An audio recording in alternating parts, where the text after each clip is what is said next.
Prepare yourself for List Off, the gaming podcast where your hosts, Brian and Ryan, rank the things they love.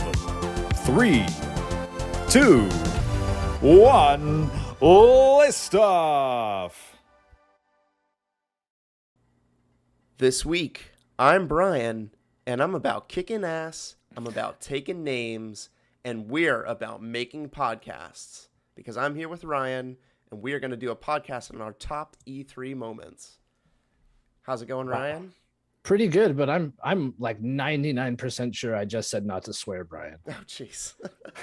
Well, that's a Nintendo appropriate swear, so I'm gonna say it's okay for all the listeners. If it's okay for Nintendo, it's okay for us. That's right.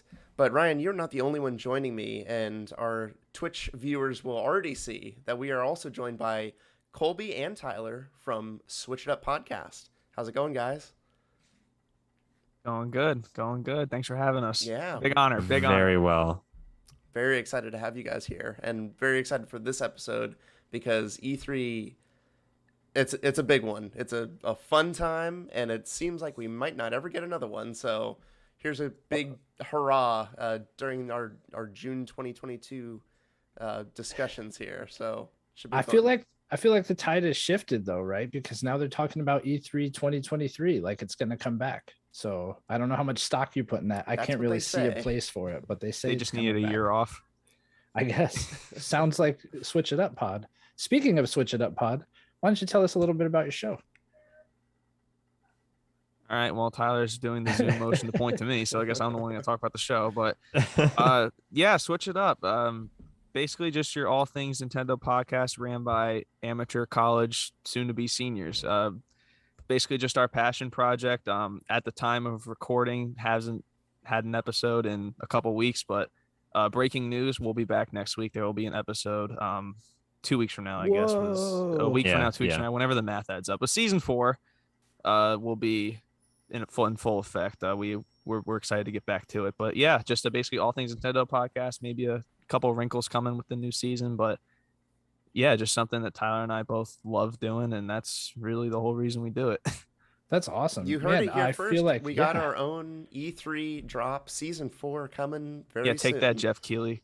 Yeah. Sweet. No, this is it. Todd Howard has nothing on us. We've made it now. You guys honor us. Like, I feel like we just are a different level of podcast now because we got this breaking news. Yeah. You made many people happy. I'm happy. I can't wait to hear the new content, man. For real. Yeah.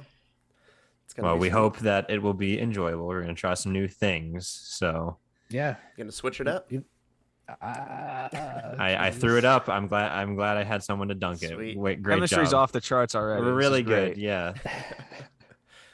Awesome. Well, I say we look at our pre-flight checklist here, and guys, if you can tell us a little bit about what you've been playing. Colby, why don't you go first? What have you been playing this week? Oh man.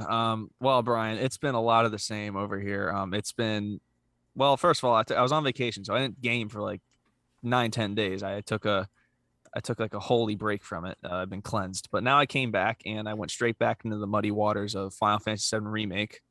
Again, I can't get away from it, man. I freaking love it. I love it so much. Cool. But mainly in part because I guess we'll just keep bringing E3 news here. But the mini series, I'm doing an FF7R mini series, like a deep dive onto all the themes about the story and characters and all that. I'm going through each chapter on hard mode as I cover it, just so it stays fresh with my mind. So that's mainly the reason I'm playing it, writing down notes, the whole thing like that. But yeah, episode 1 of that has been recorded, and episode 2 is in production, I guess. Yeah. I don't know how to put it, but it's a lot of work because I've never done a solo show before, or I guess series or anything like that. But it's just a lot of fun. It's a game it's really special to me. Like, I get it has a lot of flaws. There's a lot of things wrong with it. Kind of really stumbles to the finish line, but I think 95% of that game is really just some of the best RPG video game things I've ever played. So yeah, you don't have to convince me, man. I love it. Yeah, more than happy to go back to it. And I've seemed to infect in our inner circle at Tyler and I've seemed to have infected a lot of people with the FF7 bug. So I'm more than happy to do that too. But that's what I've been up to. Not really a whole lot more at the time of recording. I'm sure I'll toss it over to Tyler. Fire Emblem Three Hopes will be coming out. So that's a tomorrow, day one, right? That's a day one buy for me for sure. And I'll be playing that as of tomorrow when it releases. So with that said, Tyler, I'm guessing you're up next because we're the guests. So why don't you take it away? Somebody read the memo. That's right. I mean, what a segue, my friend, because you were right. Fire Emblem 3. I haven't had a whole lot of time to game. We were talking before the show, talking about how what kind of caused our hiatus was the start of our summers. It's crazy to think how summers used to go from this like, oh, this is like such a freeing time for like the younger kids. Like we don't got no school, no work. We just get to be free and be kids and enjoy life. And now Colby and I are starting to cross that threshold where like summers are even busier than our like college time, or at least it might feel that way. Because I started an internship at a technology company, and Colby is working nearly every day. So we were just like, we have got to put the show on hiatus for a little bit. But now that we're getting into our groove, we're able to come back, which is nice. But as far as games go, yes, Fire Emblem 3 Hopes has been the forefront. The demo has been out for about a week now, I think, maybe a little over a week. And I have played all 3 routes up to the point where the demo ends. Haven't had much time to game. I'm ready to springboard off as soon as the full game comes out, since the demo progress transfers over to the full game. That's awesome. You got to appreciate that. Yeah, I mean, it gives me a good head start. Colby hasn't played the demo, so he's going in fully blind. But I think, go ahead. I've heard it's a longer demo though, right? Is it pretty long? It's a pretty long demo. It goes up to chapter 4 out of undetermined amount of chapters in the full game, so can't say extremely how far it goes, but it's a pretty far demo. Very much parallels the Age of Calamity for the Zelda in a lot of ways. This is very much a very close beat, alternate timeline. If things happen differently in this universe in a warrior style game, but it's been great so far. I've loved it. It's Fire Emblem 3 Houses is one of those games where just when I see the characters again, when I actually heard their voice actors saying new lines, it really felt like I was talking to real life old friends again. It was that same feeling. It was like, wow, they really did such a phenomenal job on these characters that I care about them this much outside of the game. Yeah, I share some Discord servers with you guys, and it's a game I have never played, Fire Emblem, and to hear you guys talk about it, it does make me want to play it. You guys have like such a passion for the game. Based off your comments on Persona 5, you will not have time to play this game, so it's completely understandable. Yeah, I am trying to seek out shorter experiences at the moment for sure. But do you have a campaign you'll like you already are set on, the one you'll start when you do get your hands on the real game? I believe Colby and I have talked about this. I think everyone in our one of our Discords talked about this. I'm gonna go for Black Eagles first, Edelgard's route, because she was the one route that I did not complete in the original Fire Emblem 3 Houses, because I thought it was boring. But now with shush, you did it first.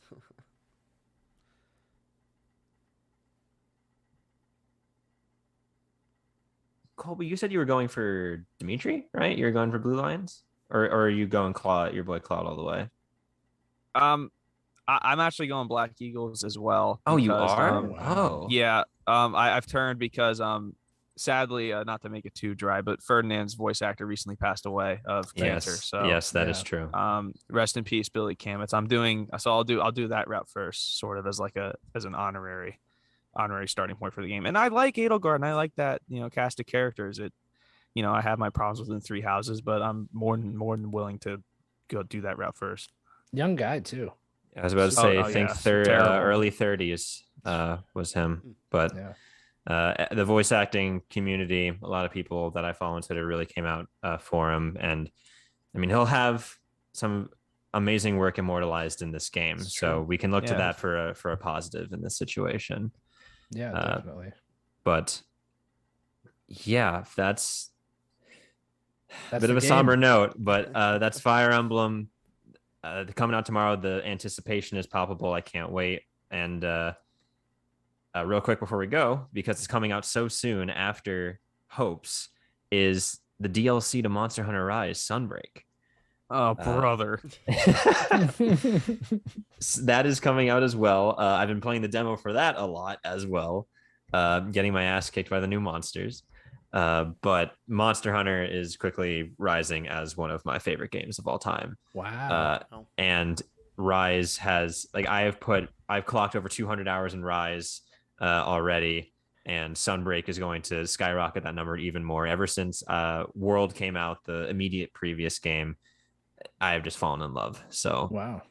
I could talk about it for hours, but I feel like we should let you guys have a chance to talk on your own show. So whatever.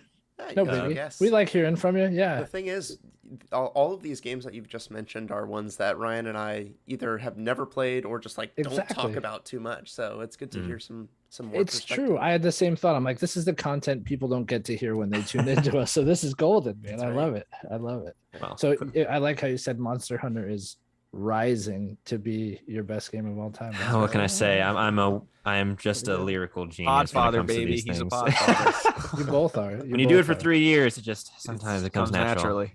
I'm jealous. Nice. I'm jealous. I work hard for every little giggle I get. Well, Ryan, I have been playing Teenage Mutant Ninja Turtles: Shredder's Revenge. What a coincidence, Brian. That's what I've been playing. Well, and I've been playing as the best Ninja Turtle, Michelangelo. Oh, wow. Not Donatello, which is actually the best one. I feel like I need to turn this way to talk to you. Oh my gosh. Oh no. Is this what the episode's going to turn into now? No, this is not. Are we getting into the argument? This is something that's occurred a few times on our show here, and we have a difference of opinion. I would say most people align with Brian on this. Most people do think Donatello is the best Ninja Turtle. So here's the thing. I have been playing as Splinter 100%. Nice. I haven't played as anyone else yet. So Splinter's really cool. He I think is more powerful. He's one of the more power-heavy characters. But this game, I said it on Twitter, but I watch that intro every single time I turn on the game because it is that awesome to see that, redone cartoon animation just preceding any PlayStation. But yeah, this game is just a love letter to all things TMNT, and I have been having loads of fun with it. I did, I guess, quote unquote, beat it. I did an entire run with 6 other random people online. And you get Casey Jones at that point. Spoilers for that, but I had so much fun playing this game. It's probably one of the best beat 'em ups. I haven't played that many of them, but this one is near and dear to my heart just because of the subject matter. I think Ryan and you and I talked about best or top 5 beat 'em ups before, and this one definitely skyrockets to the top for me just because of the subject matter. It's that good. Yeah, no, I agree. And I'm glad you mentioned that intro because, man, it is special. It gives you that feel. It's funny because I actually played another game this week. I finally cracked open my Scott Pilgrim versus the World limited run game. And it's a really, really good beat 'em up too. It's a lot deeper than Ninja Turtles. It has like RPG elements, much deeper RPG elements than like Ninja Turtles has some. Shredder's Revenge has some where you level up a little bit and it kind of unlocks other skills, but not very, very basic stuff. But yeah, there's definitely a deeper system in Scott Pilgrim versus the World. Both of these would have made my top beat 'em up list, both of these games. But I have to say, like, because it's the genre beat 'em up, Shredder's Revenge almost benefits from like that lighter system of leveling.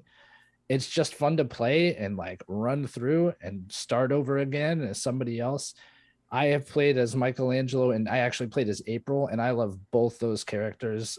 And the animation in this is so cool. It's all that 16-bit pixel art style, and it's just like, it's especially for somebody like me who, like Brian, grew up on Ninja Turtles and the movies and the cartoon and everything. It's just so incredible to be back at a time of like Turtles in Time and the arcade game and all those things. And I am having so much fun playing this game, and I will continue to play it. I'm sure of that. It's such a casual experience that like you don't have to think too much. You just go have fun, like find some collectibles while you're at it and beat the crap out of foot soldiers, man. Well, that's the thing. They make it really easy to just like pop into other people's games, and you can just like start playing a level that's already in progress. With randoms. Yeah, So it's really fun. easy. Yeah. Do you guys have Game Pass, either one of you? I know you have an Xbox, right? I do. Tyler, yes. yeah. I think I have Game Pass. It's been a while since I've booted. I haven't been able to boot up my Xbox since I got home, since I had to immediately start up the internship. But I have seeing the. I think Colby and I were pretty hyped when we saw that come out, or the announcement trailer for it. When was that announced? Was that was in a direct, right? I think like a February. I think it was in a Nintendo Direct. Like a February Direct. Yeah. I remember the first time we saw it. Like, I don't know, man. Like pixel art is such a lost art. You know what I mean? Like games like when we saw the animations, I was like, okay, this is obviously going to be sick, because it takes so much passion and effort to make those animations look good. Yeah, but when you get those talented individuals, it looks so good. Just look at Sonic Mania, just a few years before this. Really? No, I'm kidding. It was fine. I'm not a big Sonic fan, but it was fine. I mean, regardless of the gameplay, Sonic fan, not Sonic fan, it looked good. I was about to say, like, the graphics and the pixel art was incredibly, without a doubt, incredibly masterfully done, and I think that more needs to be done. With that, like, I feel like there is a big demand for that sort of thing, and beat 'em up is a genre that I personally have not had too much experience in. Right. Because Colby and I, we like. I mean, this isn't the rule for beat 'em up games, but they tend to be a bit shorter, right? Than your average like 60-hour campaign, Fire Emblem JRPG run through. Colby and I are very much of the opinion that longevity is a big factor in what we buy. So like we try and like for every dollar a game is worth, we want to try to get an hour of entertainment out of it. So if it's $60, 60 hours is what we like to get out of it. I totally get it. Like it's all however you see that value ratio, but you definitely want to get your money's worth. You want your money to go far when it comes to buying $70 games now, right? Yeah, of course. But with you talking about this game, I never watched. Well, I have watched the show, but it was in more of my later years. I did not grow up with it, but hearing you guys talk about it and seeing clips on Twitter all the time of people when it came out, there was a lot in my feed, and then it sort of trickle off. But every now and then I'll see a clip of someone doing like a crazy combo on a one poor foot soldier and absolutely beating the shit out of him. And I'm like, damn, that game really does look fun. Maybe I should fork over the money to get it. If you have Game Pass, you should definitely play it. That's what I wanted to say. If you got the means and it's there, you don't have to pay anything extra. It's a no-brainer. It's something everybody should be playing if they have Game Pass, in my opinion. At least try it out. Try it out. Yeah, definitely. Well, Ryan, you might have made a fan out of me then. Ryan, I almost spent a little bit more money because I also played it on Game Pass, but I was very much tempted to play it on my new baby. All right, there it is. There it is. The beautiful Steam Deck. Wow. Yeah, there's the Chrono Trigger. Don't drop it. I won't. All right. Careful with that. This thing is amazing. I've done a little bit with it so far. You know, I threw Elden Ring on there. A couple other games. Did it die in 20 seconds? Yeah. No, it actually it does pretty well. I mean, it's tailored for me, who games like at 20-minute increments at a time anyway. So that part is fine. The battery, I would say, probably is about 2 hours. So kind of like a launch switch, I would say. But it depends on the game, of course, and you can kind of tailor the different power settings to get the most mileage out of it. But I threw on the Epic Game Store. That was a little bit of a process, but you can still just like play Epic Games, and I have like 1,000 free games that I've gotten over the years. So put a little bit of Subnautica on there, and it runs beautifully. It's such a handy little system. Brian's like modding it already. It's already like he's got Epic Games on there. He's playing, like sticks an RTX to the back of Somehow got The Last of Us Part 1 already, and he's running it. Yeah. I mean, Batman, Elden Ring. Exactly. Yep. Yeah, exactly. Thomas the Tank Engine and Elden Ring. So, I mean, the thing is so cool. I'm so happy with it. That's awesome. It's weird because I still have my nice computer and I can play all these things on it, but there's something to be said about just being able to sit on the couch and play these games. So that's what I've been just like kind of jumping around on those. And then I should mention, because this is part of our bet from last year, I did get go, baby. I did Let's get go, the Brian. PlayStation Extra, I think is the middle tier, because I don't care too much about the classic games. Keep going. I got Demon's Souls on my PS5, and I will be playing that. Damn time. I am already like way more interested because the graphics are so much better than Elden Ring. It's like night and day, dude. Man. Did you just like go up to the castle and look at the walls for 20 minutes? Because I did. It looks so sharp, and it's already like speaking my language. Yeah, way more than Elden Ring was, which, you know, I was having fun with Elden Ring, and everything transfers over. It's the same style of gameplay, so that's fine. But those graphics definitely elevate Demon Souls, and if Elden Ring at one point got to that, it would be a lot better for me, I would think. But I'm enjoying it so far. Yeah. So I let my wife create my character, so she created a very ugly of course woman. That's how it has to be. So I'm going to start playing it too, and we are going to play through it and do an episode on it, and we should both try to make the ugliest characters we can, and we'll use screenshots as that episode's like thumbnail. Perfect. Let's do it. Yeah. Have you guys played Demon Souls? Because you should do that. But Ryan lost a bet because he doesn't know how to predict things. Oh, I know. I heard about that. I've been a listener long enough to know about the bet. Yeah, he's terrible at predicting things. Yeah, I'm doing pretty bad this year too. I have no interest. I have no real interest and desire to play any of those games because it's not really my thing. But Tyler has played Elden Ring, and he's sipping on the Elden Ring juice. Cool, he's all in. I got the Elden Ring juice right here, buddy. Oh, I know. That's what I'm referring to. Yeah. I was going to say one more thing before I know we're going a little long prior to our list, but remember that time I beat you guys in Mario Kart 8?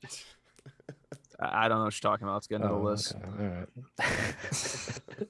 All right. I'll refrain from commenting on that particular. All right. Wow. It's a shot at me, man. No, it's not really. I love you guys. Come on. You know it's not a shot at you. You did your best. I mean, that was come to think of it, that was our crowning moments when we all met. I know. Crazy. I was about to say that was the start of led by an energy drink podcast guy. Yeah. Well, it's funny because like I remember when you posted that video of you playing without looking, and I was like, okay, like I might actually have to worry about this guy. Like, hold on, this might be a problem. I watched endless film after that to analyze my defeat, and yeah, it really ate away at me for about 36 hours. Well, that's fair, man. Yeah, well, I really I'm letting it. I'm feeling exalted glory for going on months now, so Yeah, I know. I mean, I'll never. I'm probably taking it a little too far there. Oh no, trust me. It'd be in my Twitter bio if I won. Twitter Mario Kart. No 8 doubt. champ. That's right. Indie Mario Kart 8 Deluxe. That's true. Podcast champion. Where's my trophy, Mikey? He's probably not even in here anymore. I don't care. You were just talking to him. You should have brought it up. I should have brought it up, but we were talking about other stuff. We were talking about all sorts of nonsense. Talking about everything. It was great. I loved recording with him. I love recording with you guys. So anyway, thank you. All right, I'm gonna throw a blue shell at this, and we are done with our pre-flight checklist. So Ryan, good. let's get into this list of our top E3 moments. Let's do it.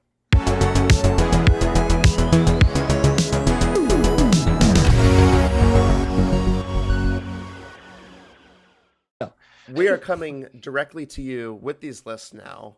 These are our top three E3 moments. It's so hard to say top 3 E3 moments. I've had tremendous trouble with that. That's one. tough. I could tell. We'll get through it here. Sorry, it's not like we're live or anything. I know, exactly. Yeah, we'll edit it in post. But as our guests, I would love to hear your honorable mentions going forward, and then we'll just do a round robin here, going down the list. You guys know how this works. So who wants to go first? Tyler? Yeah, I'll Okay. do it. I shirked the responsibility on Colby earlier in the episode. I got this. That's fair. That's right. So, honorable mention. it's weird, right? Because my memory is notoriously horrible. Like my long-term memory specifically is really, really bad. So when I was making this list, or when Colby let me know, like, here's what the episode is, I was like, holy fuck. I don't remember anything. I was like, oh yeah. That's one F-bomb. No, I'm just kidding. Oh shoot, you're right. Dang. I'm We're sorry. like a half hour in, man. This is good for you. Yeah, I was restrained for a while. Anyway, I was like, oh, what moments can I pick? Sephiroth and Smash, nope, that was Game Awards. Joker and Smash, nope, Game Awards again. And I was trying to think back. I'm like, I don't even remember the last E3 I saw. That's how long it's been. But I think you'll see kind of that effect in my list. But the honorable mention is a black sheep in my list. It is the Keanu Reeves "You're Breathtaking" moment. Absolutely.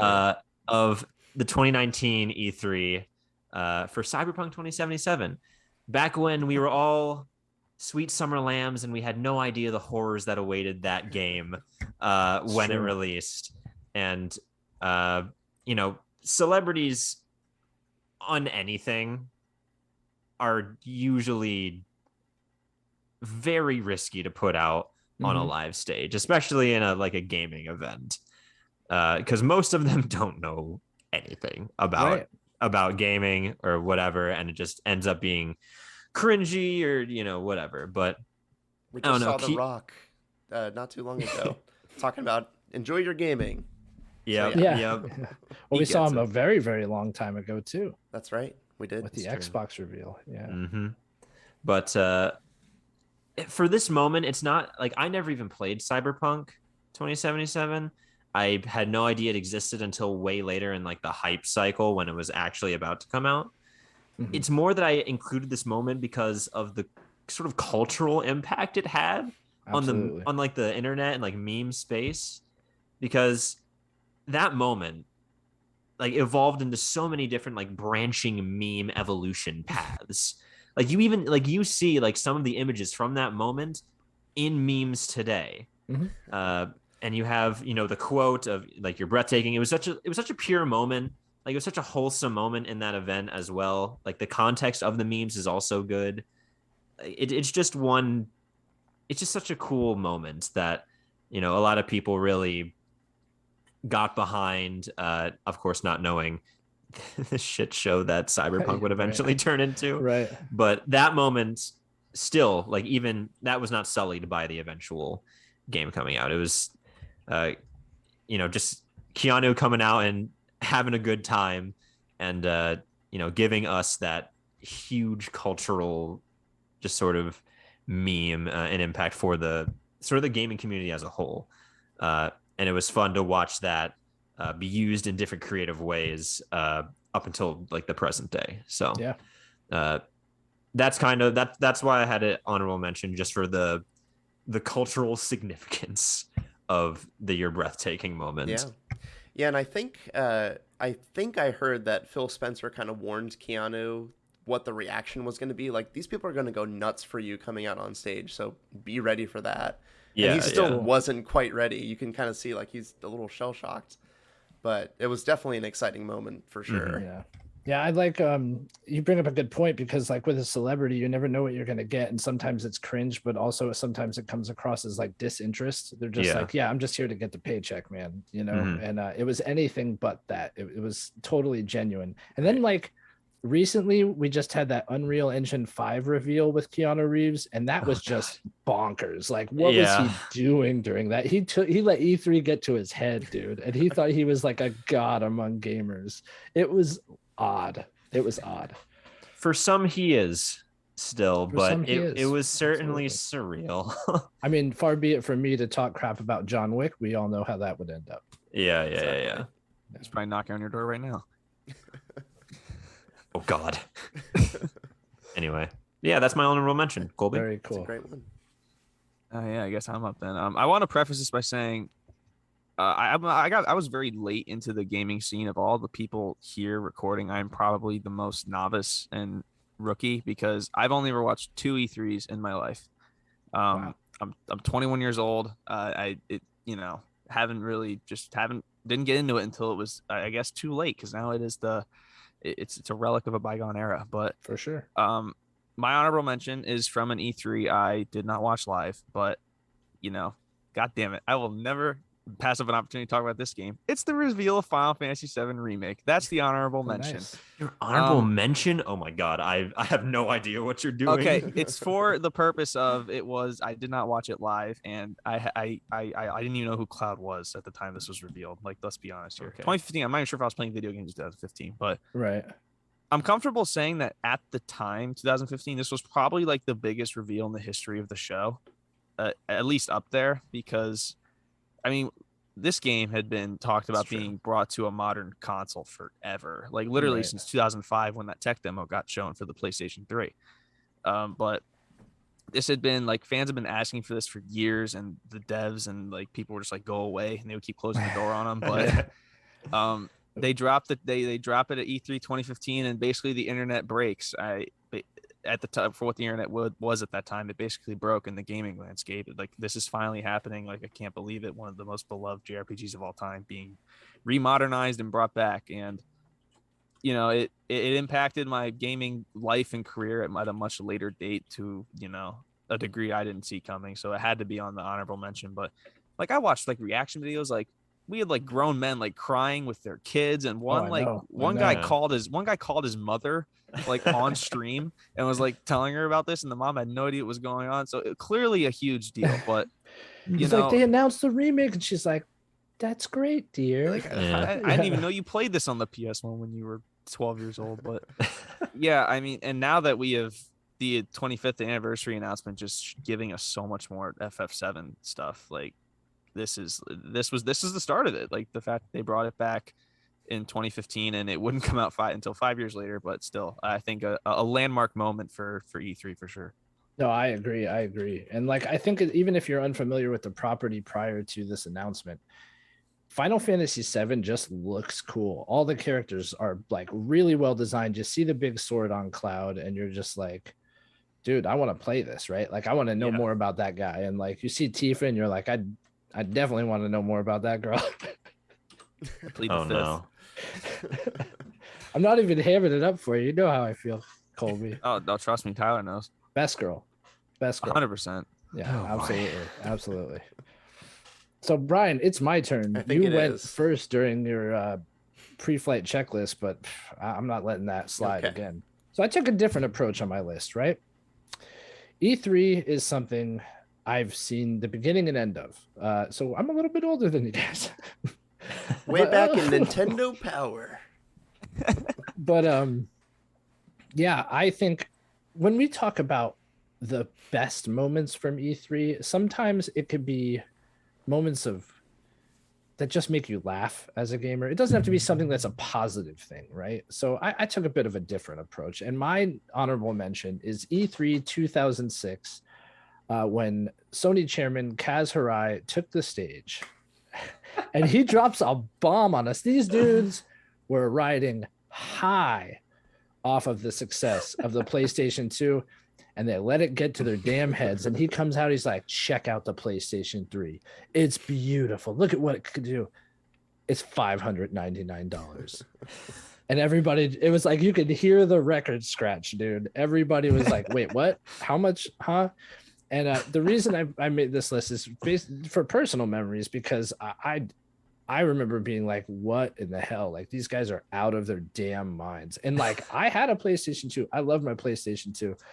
There was nothing in the world that would have gotten me to purchase a PlayStation 3 at $600. I purchased a PS5 at $500, but like, I wouldn't purchase a PS5 if it was $600. Like, I have to have some morals here. Like, I have to have some ground to stand on. Have some respect for the consumer. Yeah, 100%. And here's why I bring it up too. I think we are reaching this point now, and it's something that I wasn't sure of when we recorded last week. But we're talking about The Last of Us Part 1, and if it's like a shot-for-shot remake with new skin, and I'm like a huge The Last of Us fan. Everybody who listens to this podcast knows this, but they're charging $70 for a reskin. what in the world, dude? And I think like you get things like Diablo Immortal, you get all these games that just want a microtransaction you, and all they're becoming so predatory in practice and like so transparent that all they really want is your money while delivering like certain studios and certain companies. This isn't just aimed towards Sony. Is while like producing the least, like putting the least amount of effort, right? Maximize those profits. And it's just kind of sickening. But also this announcement, a friend of mine called me after this announcement and he was hype. Steve Sanderson. I don't talk to the guy anymore. If by some chance you're listening, I'm talking about you, Steve. Is this why you don't talk to him anymore? Yeah, I cut him off at this point. He's like, I'm getting a second job.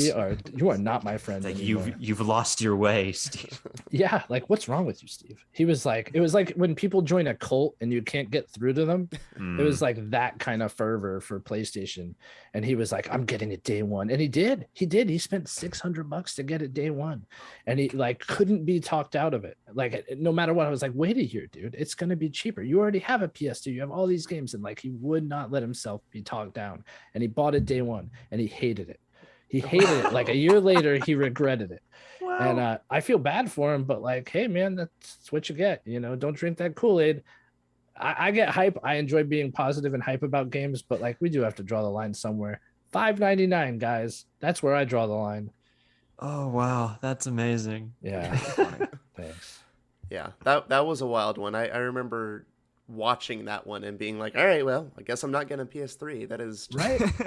It was much. Like, it was heartbreaking at the same time because it was like, oh, like the new PlayStation's getting announced, and then it was just like, yeah, why did you do this to me? Was Sony? it in that same presentation where they said you can get a second job to pay for it? Because that definitely was part of the Sony stance at a certain point. It was. I think it was in response. Like people's responses were obviously very strong. Holy like, shit! Yeah, they were like, you could just get a second job. Right. Yeah. Wow. There's 168 hours in the week. Right. Find some other time. Yeah, sure. Exactly. Pull up your bootstraps. Buy a PlayStation 3.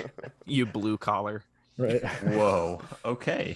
Yeah. You learn something new, don't you? Wow. That was a great moment. I love that. If anything, it's a great moment because we all got the PlayStation 5 for $500, and I am sure that if they didn't do this, they would have done it with the PlayStation 5. If they didn't do it with the PlayStation 3. Yeah, but that was like almost 20 years ago, and that $600 was. Oh. I mean, that is like $800 today. I don't even know. I was about to say, yeah. So much money. That's insane. Yeah. It's probably like 10 grand. It's probably like a tank of gas. Oh, jeez. All right. Oh no. Whoops. All right. Well, let me give a palate cleanser here. Well, I don't know. This could be either way. But do you guys remember a game called Halo? Oh yeah. Do you remember a game called Halo 2? Because this was the most hyped game that I could think of at the time. E3 2004. We're talking about Halo 2. People are very ready. This is like the most hyped sequel that at this point I had ever seen. People were very excited about it. Yeah. And I forget what he was called, not head of Xbox, but the person in charge at the time, Peter Moore, sees this Halo 2 multiplayer demo given by the director of the game. It's the Zanzibar map, that tropical island kind of place. They're showing off the new dual wielding. Everyone's really hyped on it. And then he comes out and he has this whole story about how we have a date and, we are sticking by this date. We are never going to change it, which is like, I mean, by today's standards, dates mean nothing. Yeah. These things change like weekly. Dubious at best. Exactly. Mm-hmm. Peter Moore took it upon himself, apparently after a few drinks, to get a permanent tattoo of the date, November 9th, 2004, on his arm for Halo 2. And I think that's just and he showed insane. He showed that tattoo.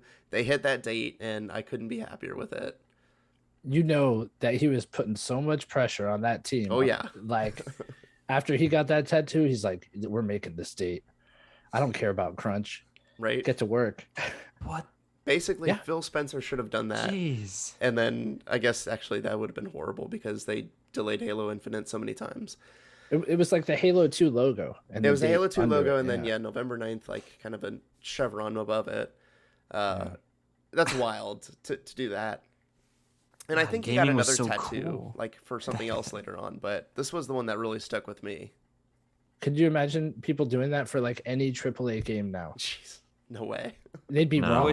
I wish E.G. Newman would have got like tattooed on his chest, like Breath of the Wild 2, Winter 2022. 2022. Even though there's like not even an official title, the sequel to Breath of the Wild, it gets tattooed on his chest. Just like I texted Tyler, I'm like, look, there's no way this is coming out when they said it is, and they just don't matter. They just do not matter now. Yeah, they don't. They're just done when they're done. I almost rather they just be released, just shadow dropped. Just shadow. Yeah, I was about to say, do not say anything about it until the day it's released. Right. Watch. Nintendo has like a conference coming up, and they're just like, hey, Breath of the Wild's out. Breath of the Wild 2 is out. Yeah, go.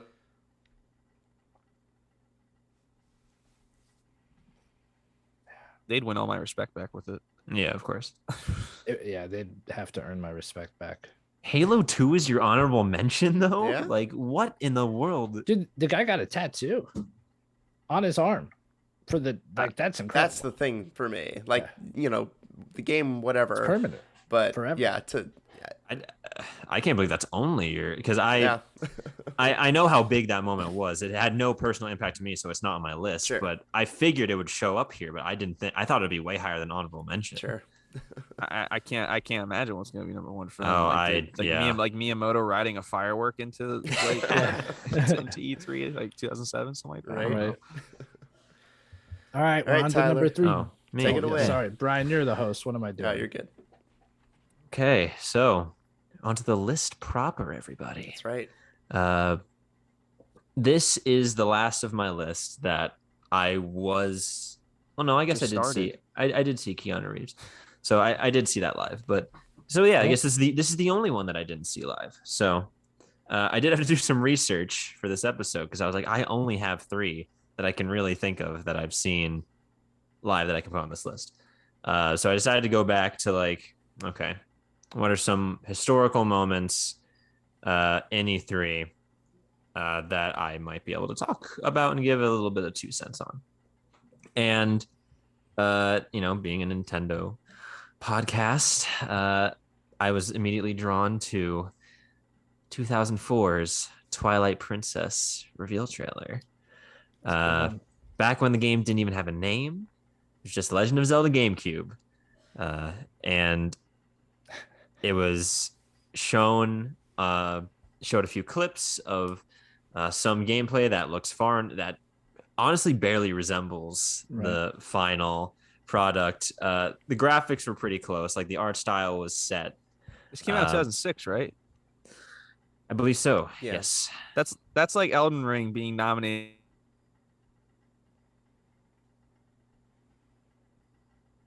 It's fair, but because I'd watched the trailer before on YouTube because I was curious, but watching it again, a few years later, when I was older and when we're doing the podcast, and knowing the context behind it, knowing that at the time Wind Waker was highly divisive for its art style after coming off the heels of Majora and Ocarina of Time, two pretty freaking dark, like not just Zelda games, but like games as a whole.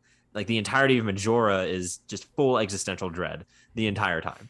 And then coming off of Wind Waker, there was a bit of a divide. A lot of people weren't happy with the art style at the time. Now it's considered one of the best in the series, of course, as people have grown to appreciate it more. But at the time, there was a bit of discourse. And then Twilight Princess comes out, or the reveal comes for the GameCube. I think it was Reggie himself was on the stage. He was the one to reveal it. And, just to hear the crowd and to hear like the people with their handheld phones, like saying, "Oh my God, there's no way."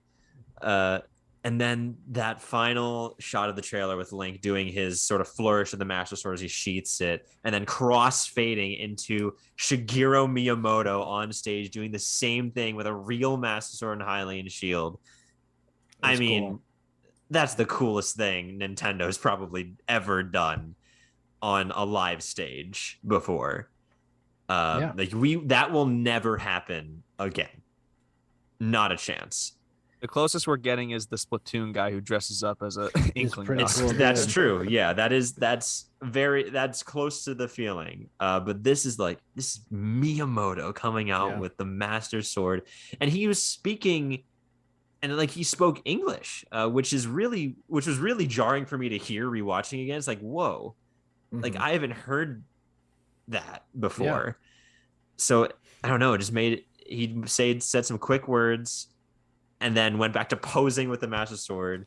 I was like, this is legit sword too. I was like, this is amazing. Yeah, I'd spend $5.99 on that sword. I would do it too. Oh yeah, I would do it. Yeah, but I don't know. It's back at a time when Nintendo, like, I don't know, had those personalities. You know, like Reggie Fils-Aimé being all over the place. Miyamoto, actually being like in person in front of Iwata, like a crowd. Obviously, we have Sakurai recently with Smash, being kind of, I feel like, the most recent representative of that. But there have been reports coming out of sort of the interior treatment of employees in Nintendo recently, and the things of, you know, it caused Reggie to come out and say, like, this is not the Nintendo I left when I was president. Yeah. And I don't know, watching that trailer again, it just kind of felt like it was a simpler time, you know. It was a simpler time. It was a different time. I won't say it was better or worse, but it was like, that is something that will never happen again. I don't think. It was a magical time. Yeah, I don't see Nintendo ever going back to live, performances, not performances. I mean, it kind of is live demonstrations, though. It's all going to be. I think it's all going to be online, pre-recorded. Yeah. Absolutely. But as we're talking about these sort of early 2000s E3 moments, like it really does feel like the Wild West of gaming, like chaotic, maybe not as formulaic, but freeing and unpredictable in a good way. And I don't know, just watching that back, it filled me with a nostalgia for a moment that I wasn't even there for. Yeah. And being a Nintendo fan, and a much more recent Zelda fan than most, I couldn't help but kind of live vicariously through the hype that I was seeing. So that's my number 3. I mean, that was the thing about it, was people were so kind of upset about the Wind Waker art style, and to be able to see this in that more realistic style, people were going insane for it. Yeah, they were so ready for it. It's interesting about, like, yes, that was a different time for E3, where people were on stage and it was chaotic and live and things could go wrong, and maybe we'll hear about some of those events or those moments. But it's interesting to me how Nintendo was the kind of trailblazer for the Nintendo Directs, and then everyone has since followed suit. Yeah. Who knows where things go, but it's like other tech places, like, I mean, Apple still does a stage show, but they still, record most of the stuff that's on there. So we're in a weird time where it could kind of go either way, I guess.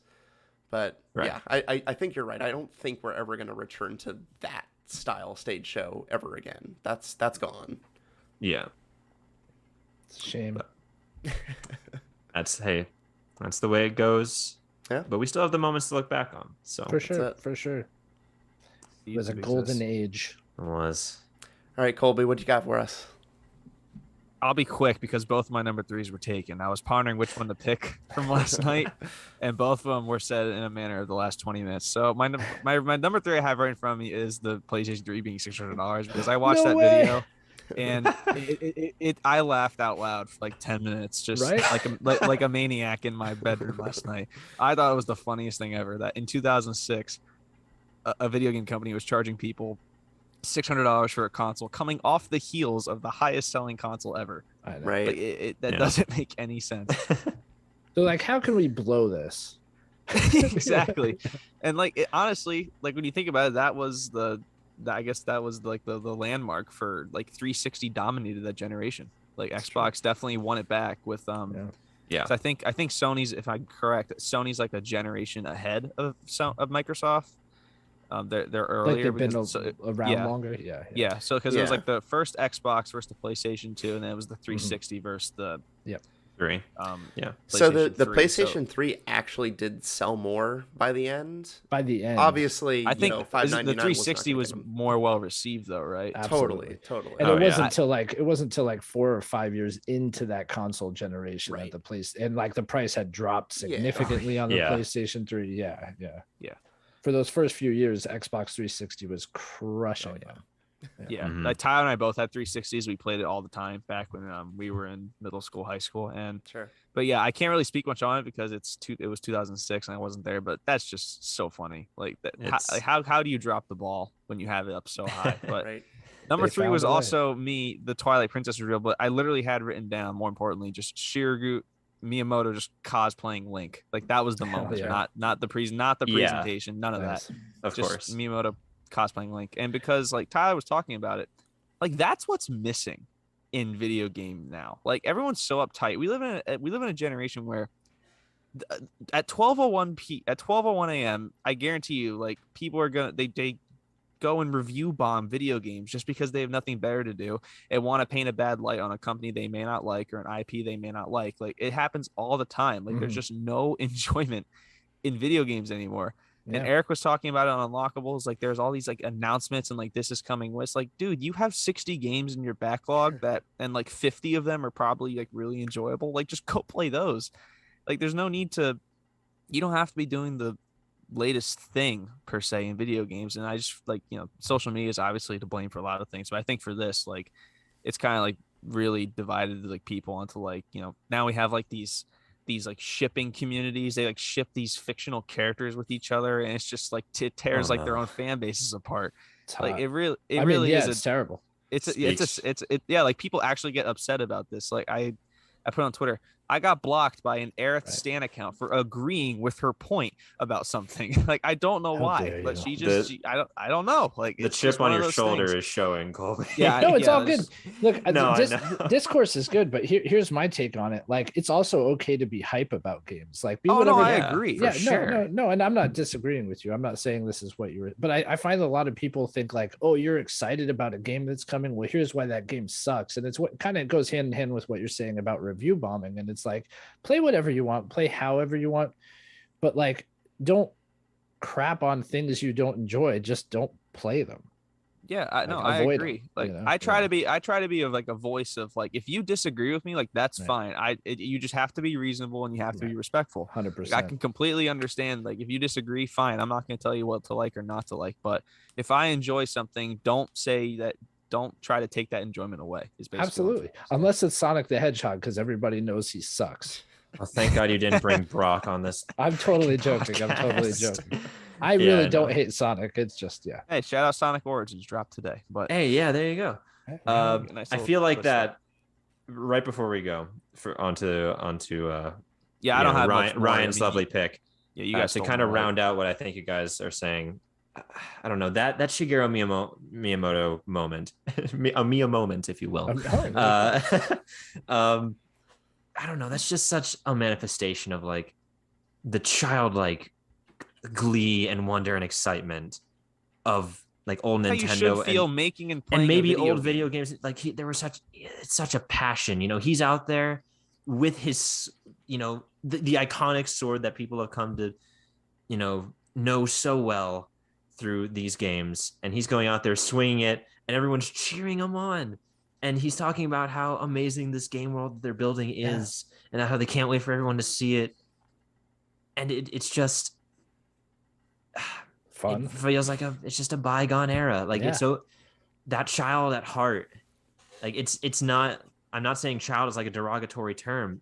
Everyone should have that in their deep down inside, and have that excitement when something like this comes out. Obviously, now the video game industry is probably a bit more, corrupt. Social media has shown many a dark side of the medium, and I'm sure it's been going on. There are probably stuff like that was going on even back in those old days. but 100%. you know, a lot of us have become jaded. Yeah. You know, in this day and age, For sure. But I feel like that moment that we're all talking about is definitely kind of, I don't know, it brings us back to that simpler feeling of just being able to be excited. I talked that. about him earlier. Like that Splatoon guy who dresses up as like he kills it every professor. time. It's awesome. It's so cool to see on Nintendo Directs. I'm like, I literally sent Tyler a screenshot one day of just him staring into the camera, and Tyler's like, "What does this guy want with me?" Like we're just having fun with it. So I mean, cool. It's just stuff like I just feel like when developers weren't afraid to show the passion and enjoyment they had making these things. Like that's what's missing in video games now. Yeah, and that moment was such a great like encapsulation of it, especially with Nintendo, which has been like so divided for so long. I never would have expected the $5.99 to make anybody else's list. I really thought I was going a different route there, but I'm glad it did. So funny. I'm glad it did. I famously have a meme pick in everything we do. Like Tyler and I do. Like we did a video game weapons draft, and my final pick of the draft, I drafted Goofy's voice from Kingdom Hearts 1. Hell yeah. So my avatar could talk like Goofy. That's perfect. It's great. I think so. Who doesn't want to talk like Goofy? It's intimidating for sure. It's definitely a weapon in its own right, in its own category. Yeah. Goofy's vocabulary. Anyway, for my number 3, so like there's tons of moments in E3's history where people are, it's just super cringe, right? Like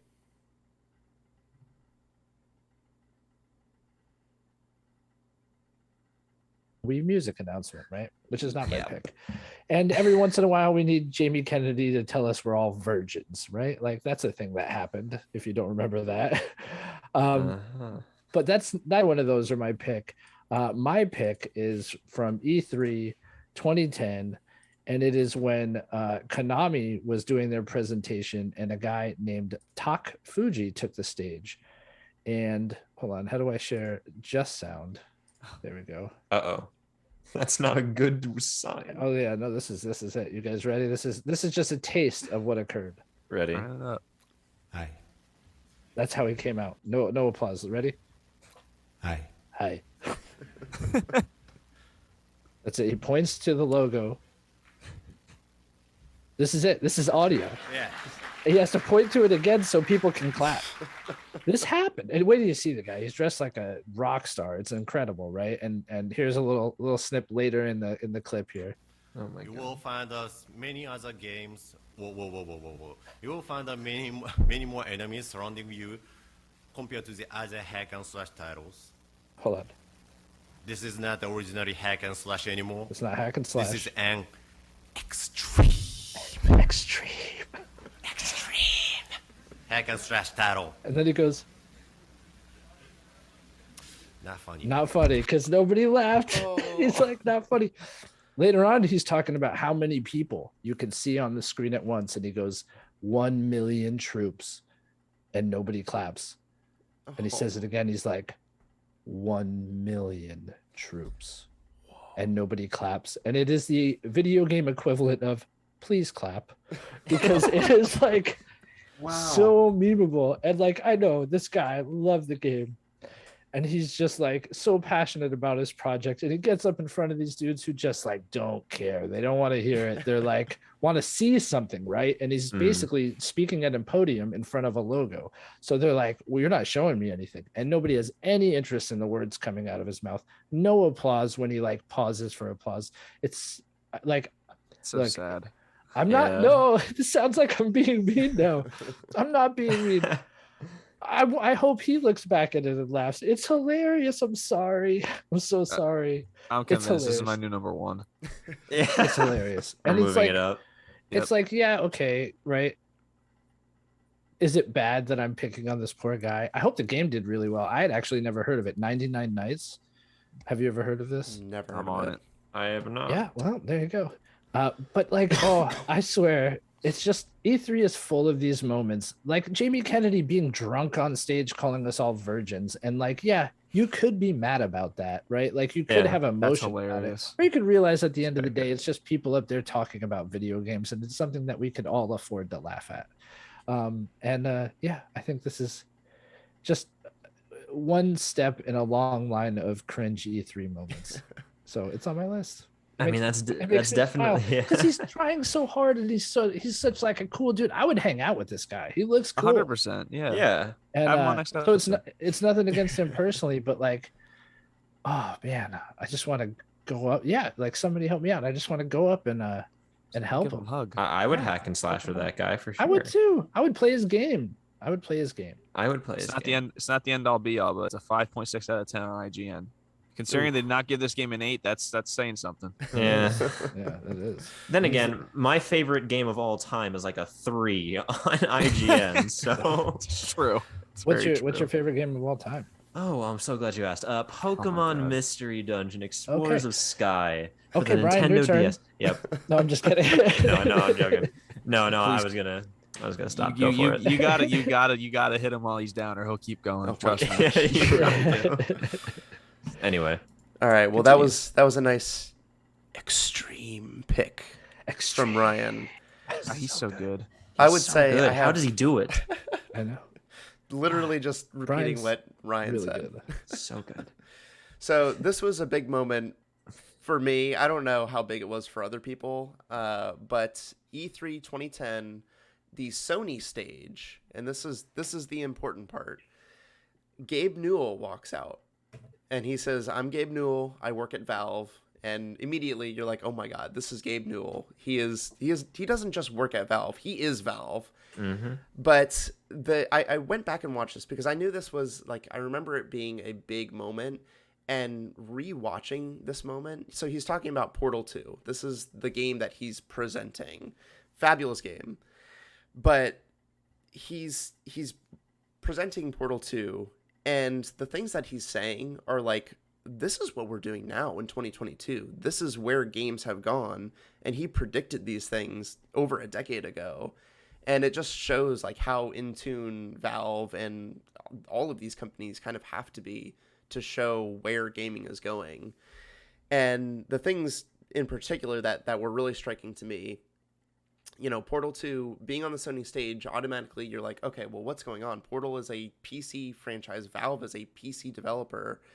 And they announced that it has crossplay, and you're logging into your Steam on your PlayStation. And that right there was like, that was a huge moment. That was not done before. And now that's what happens. You expect things to be crossplay. When I buy Shredder's Revenge, I expect to be able to play with Ryan on his Xbox. I'm on my PC. Like there's no way about that. I don't accept anything else. And he is talking about games transforming from products to services, which that's what they are now. That's all games. They're services. They are long-running subscriptions or microtransactions. Like that's what we're dealing with now, and that's what he was basically predicting when he was bringing Portal to the stage. And I think just those little moments really struck me as like, okay, this is a huge wave for video games. He's basically describing like what's going to happen the next decade, probably even longer. Thanks, Gabe, for the Steam Deck. You know, here we are. Just Innovator. It really is. I mean, so. No, it was a trip seeing him on the Sony stage too. But yeah, Gabe Newell, man, he is the meme face of gaming. He really definitely is a legendary figure for sure. He's not the best presenter, but like he doesn't care. He just wants to get up there. And I mean, even with the Steam Deck stuff, I remember him kind of just sitting down and people would ask him questions to kind of like trip him up. And he's like, well, no, we have this processor and it's for this very specific reason. He knows. So like, yeah, he knows his specs, dude. Get used to it. Yeah. We did this for a very good reason. So Did he know Thanos would be in Fortnite? He probably did. He probably predicted Fortnite. He predicted it. He's good. He's an endless well of Gaben. knowledge. Gabe Newell and The Simpsons, fortune teller prophets. Yeah. That's right. I mean, he is just like Valve is just legendary in 100% in every aspect of the gaming space. You know, Fortress 2, Half-Life 2, Portal 2, like all the those sequels. All the Left 4 sequels. Dead 2. All the sequels, never the trilogies. Right. Steam Deck 2. I mean, that could If they change release now. a Steam Deck 2, I'm going to be so mad. Just give it some years, please. Yeah. You're right. But I mean, when I was doing my research into this, that Gabe Newell moment was everywhere. Right. When I looked up like top 3, like E3 moments of all time, it was all over the place. And now with Half-Life Alyx, the VR game, because maybe one of the biggest memes in gaming, one of the longest running, is Half-Life 3. And they, how long ago did Alyx come out? I don't think I need to do spoilers for Alyx, 2 years right? at this point. So. Yeah. At the end, they kind of set it up, right?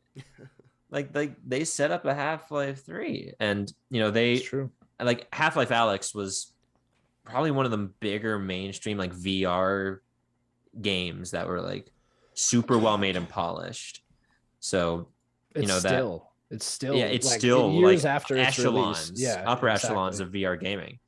So again, they're ahead of the curve on these like newer emerging technologies. I think they're predicting that VR is going to have a much bigger presence in the future. Sure. So what they're doing back in that E3, it seems like still holds true today. So it's a good moment to definitely sort of, it is like Simpsons predicting, like looking back on what Valve has done is like, see, they knew, they fucking knew. I just did it again. I'm sorry. Another half hour's passed. You're good. I get one. I'm allowed one like every 30 minutes. It's been almost exactly a half hour, actually. This is how we keep time. This is how we keep time every time I drop one. We just know each other so well. Anyway. You're up, man. Oh, it's back to me. That's right. Yeah. It's never going to be a smooth transition back to the beginning. It never is with guests. Ryan and I, even back to the top of the list. You're list. on it though. You're on it. We've prepped people and they've failed miserably before. So yeah. Okay. Well, let's move on to the big second half, shall we?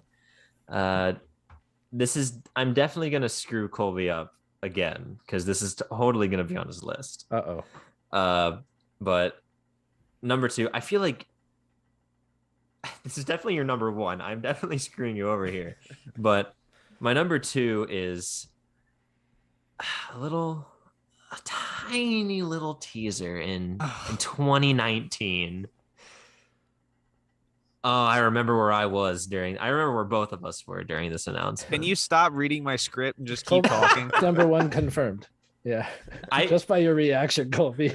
I will. It was a coin flip because if he had something else that I know now is his number 1, we would have just done this one together. But he completely and utterly screwed. Oh me. Crap! Do we have the same 2, but they're flip flop? I think they're flip flop. I was convinced there'd be a lot of like similar entries here, so I think you're doing just fine, guys. Okay. Do you want to do them together? Same time. Do you want to do this together? Because I will switch my 2 and we can talk about that first. Because I know I know I cannot stop you from talking about this as number 1.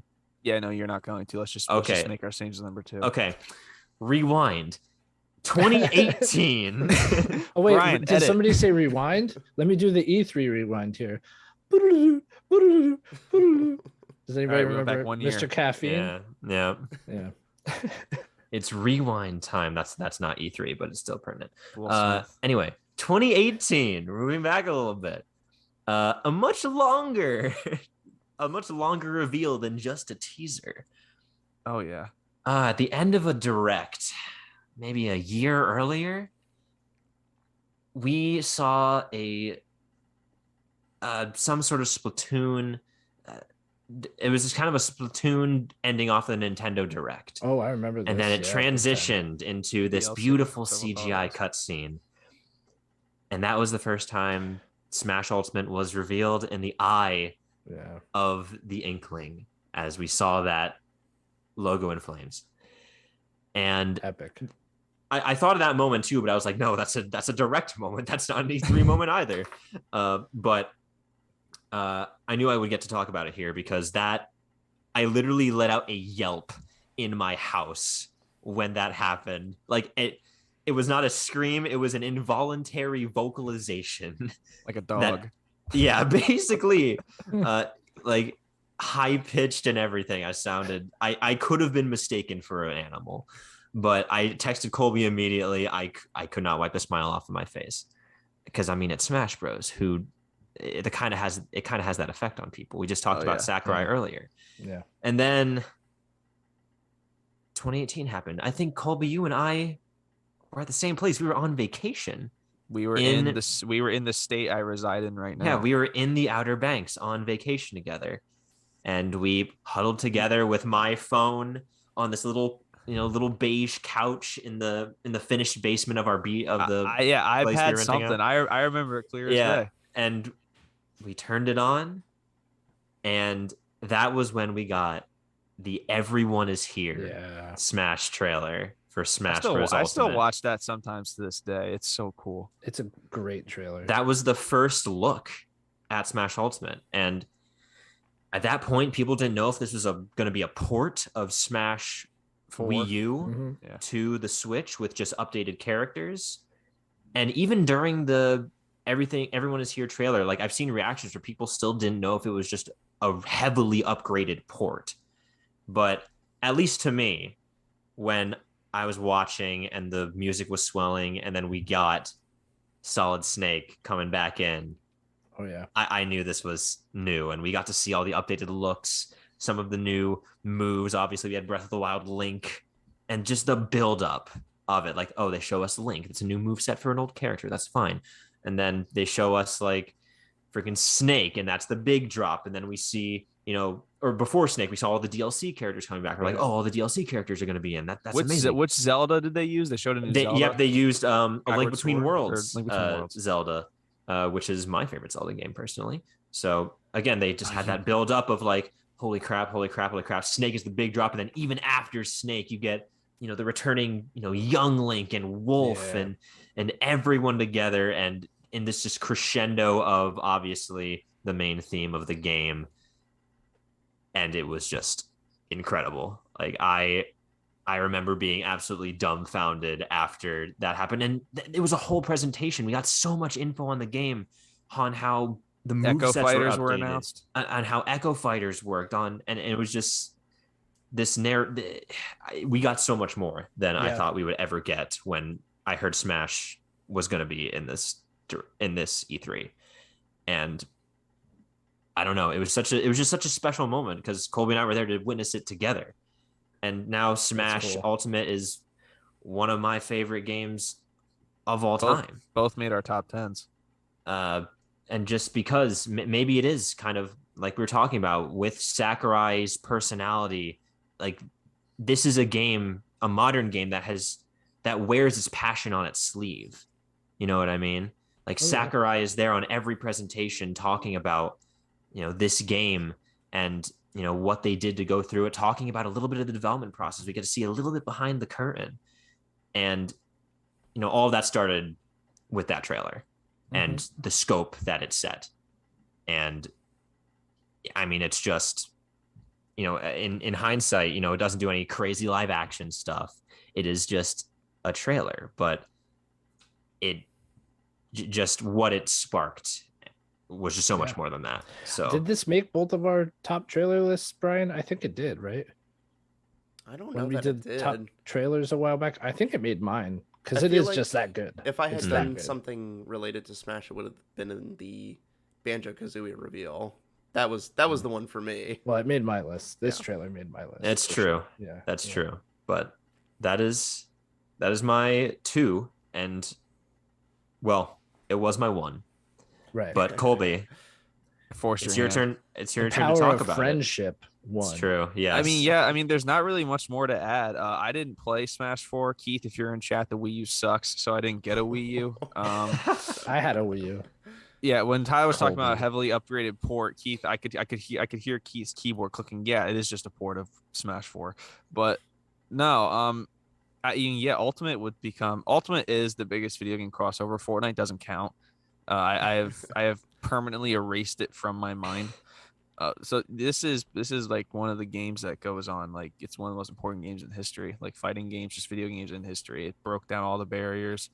And the Everyone Is Here trailer, albeit it was mainly Nintendo characters, it's still like even before Everyone Was Here was announced, like it showed Cloud, it showed some other people who were DLC in Smash 4, and you're thinking like, wait a minate, this roster is going to be huge. And if you go back and look, there's like the numbers is like 54 like ranks of characters, like 54 fighters in a video game. Like it's a lot of characters. It's a lot of people. But yeah, it's just I don't really have much more to add on top. It was super cool seeing it with him, and his little brother's also a huge video game fan. So it was really cool seeing it with them. And this is like right back when I had gotten into gaming. I just got my Switch.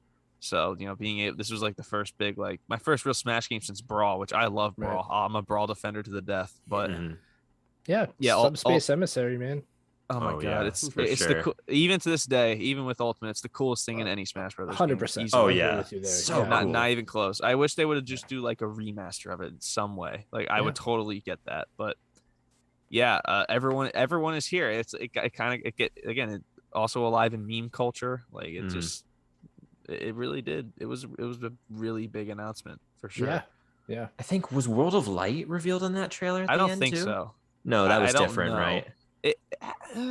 That was a long presentation. It was. I don't remember if they revealed like the opening cinematic of World of Light. Yeah, at the end of that. I don't know either. I'm gonna say no, but I could be wrong. Great pick though, for both of you guys. Yeah, I don't like. I'm not really good at Smash, but I've played every Smash game, and like I'm not either. These reveals and these announcements still mean something, and I think that goes hand in hand with what you guys are saying about the impact of Smash Brothers. It's huge. It's huge. It's a monumental game every time one is released. Yeah, good picks. Yeah. Good picks for sure. So sorry, I have to catch my breath here. It's all right. You know why? Oh God, what happened? Oh my God, we just walked into a choke. It's because you're breathtaking. Jeez. God damn it. Yeah. That's right. Okay, but let me tell you. Keanu Reeves. The feeling of being so there, happy. of walking so happy the streets to be there. of the future is really going to be breathtaking. You're breathtaking. That's right. You're all breathtaking. You're all breathtaking. Every single one of you in chat, every single one of you watching on Twitch right now, these lovely gentlemen who decided to join us on short notice, you're all breathtaking.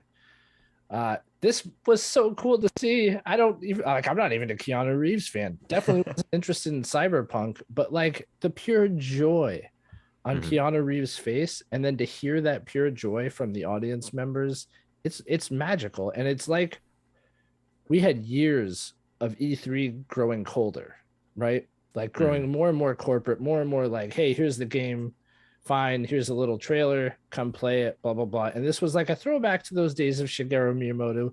Somebody just came out on stage and had fun, and it was refreshing to see. And it was almost more refreshing because like you expect people like Shigeru Miyamoto or people who are invested in these games and making them to come out and have that fun and try to sell it like, look, man, this is great. I love it. It's my passion project. You know, your Tak Fujis of the world.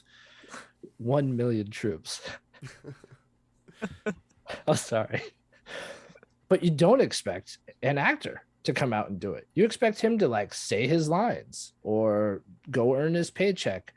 But he was just like so genuinely thrilled to be in front of fans of the game and of what his involvement in it. And you could just see it was fun. He's having this back and forth with the audience. It wasn't just him speaking, it was him interacting with them. And it's magical, man. It is a magical moment. And I have to say, it made me a fan of Keanu Reeves. Like I always thought he was kind of a mediocre actor. I love the Matrix movies, but like was never really tied to him as an actor. But after seeing this, it was like, man, that is a cool dude. Like what a good attitude to have about something that a lot of people who aren't involved in the making or playing of video games just kind of like still see it as childish, you know?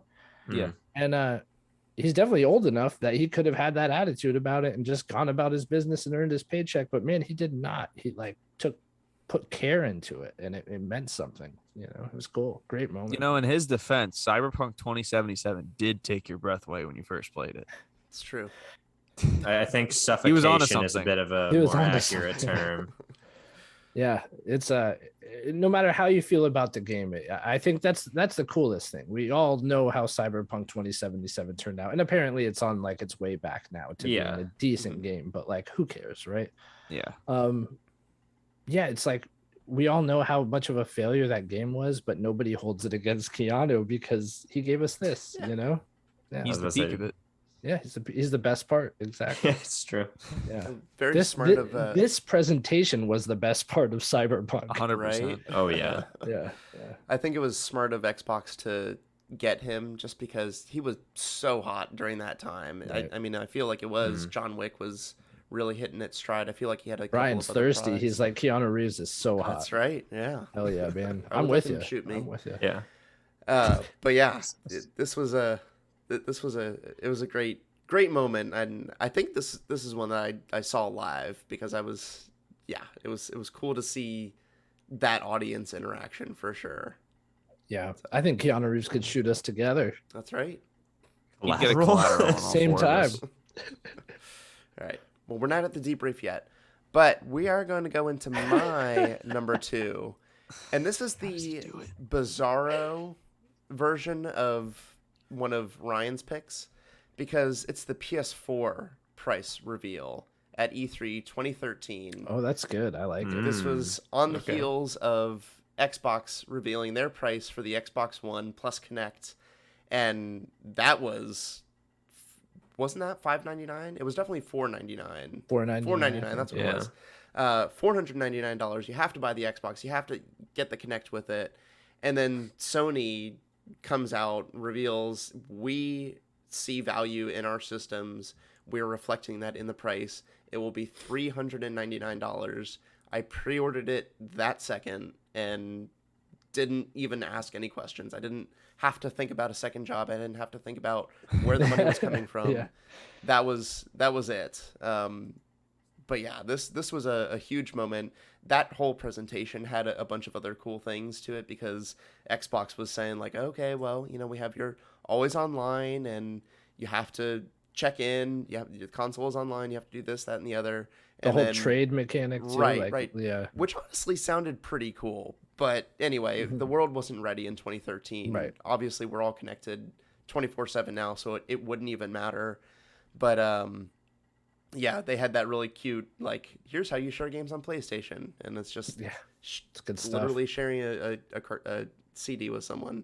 Mm-hmm. But yeah, that $399 price drop, that was a huge moment. And he came out and that's all he said, right? So no, you're thinking of maybe the first PlayStation against the Saturn.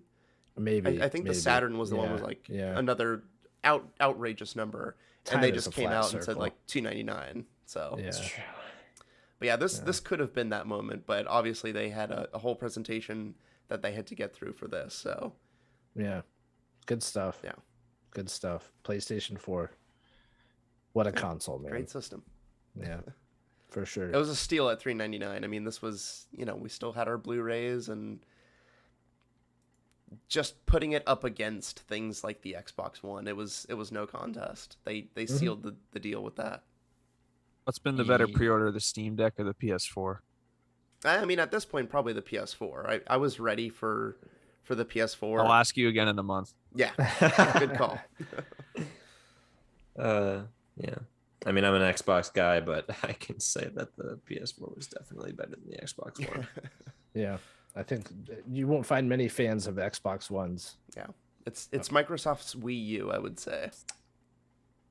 Yeah, except I actually got it, and I didn't get the Wii U. Yeah. Not the greatest decision. But I mean, all of my friends. Did you get were the on Kinect Xbox. at least? No. Absolutely not. If I got Wasn't the that Kinect, I would have. Wasn't that like the whole problem? They were like, "Oh, you have to get a Kinect if you buy an That's Xbox what I One thought. at launch." Yeah, Did at you? launch it was. Yeah. I didn't. I must not have gotten it at launch then, because I never got a Kinect. You have to pay $500 and be physically active in order to play this. That was over 2 for Screw gamers. that. Oh, you don't like Star Wars Kinect? I mean, everyone loves Star Wars Kinect. Now let's not get crazy here. But All right, guys. That's it. I think this is it. This is the big one. big one. Okay. No, I'm not even. Colby, go. All right, story time. I'll be here. So, funny enough, for number one, Tyler and I were also like connected through this, but not in the same place. In fact, I know exactly where I was, and it's one of those like moment in time things where everyone has like a handful of moments where they can remember exactly where they were, what they were doing, and who was around them. And for this E3 announcement, we are going to unrewind that Ryan did earlier, and we are going to come back to 2019, right before the world shut down, basically. This was the last great thing to come out of it. I was on a Walt Disney World Transportation System bus when this announcement happened. I was in Hollywood Studios. I was on my way back from a long day of riding Tower of Terror and Rock and Roller Coaster and, watching Star Wars be built. And we were going back to the Wilderness Lodge Resort. On that bus ride, I happened to go on Twitter. I actually didn't know there was an E3 presentation going on, but how Twitter, they have like the live stream. So I hopped in real quick and I'm catching the last 5 minutes of Nintendo's E3 presentation. And literally the second I saw the green energy magic, I'm like, wait a bleeping second. I'm going to save an F-bomb for Tyler this last half hour. But I was like, I think I know this. I heard the music. I saw the torch. And as I was standing on the bus watching, I was like, oh my God, they're making a sequel to the best Zelda game of all time.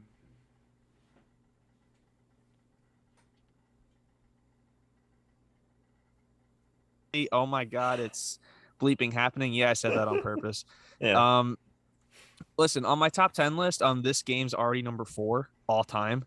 So it already has some high stature for me personally, but there's such a deep connection, like to get serious. There's such a deep connection with Breath of the Wild for me personally. It's the first, I got my Switch on Christmas in 2017, and Mario Kart was the first game.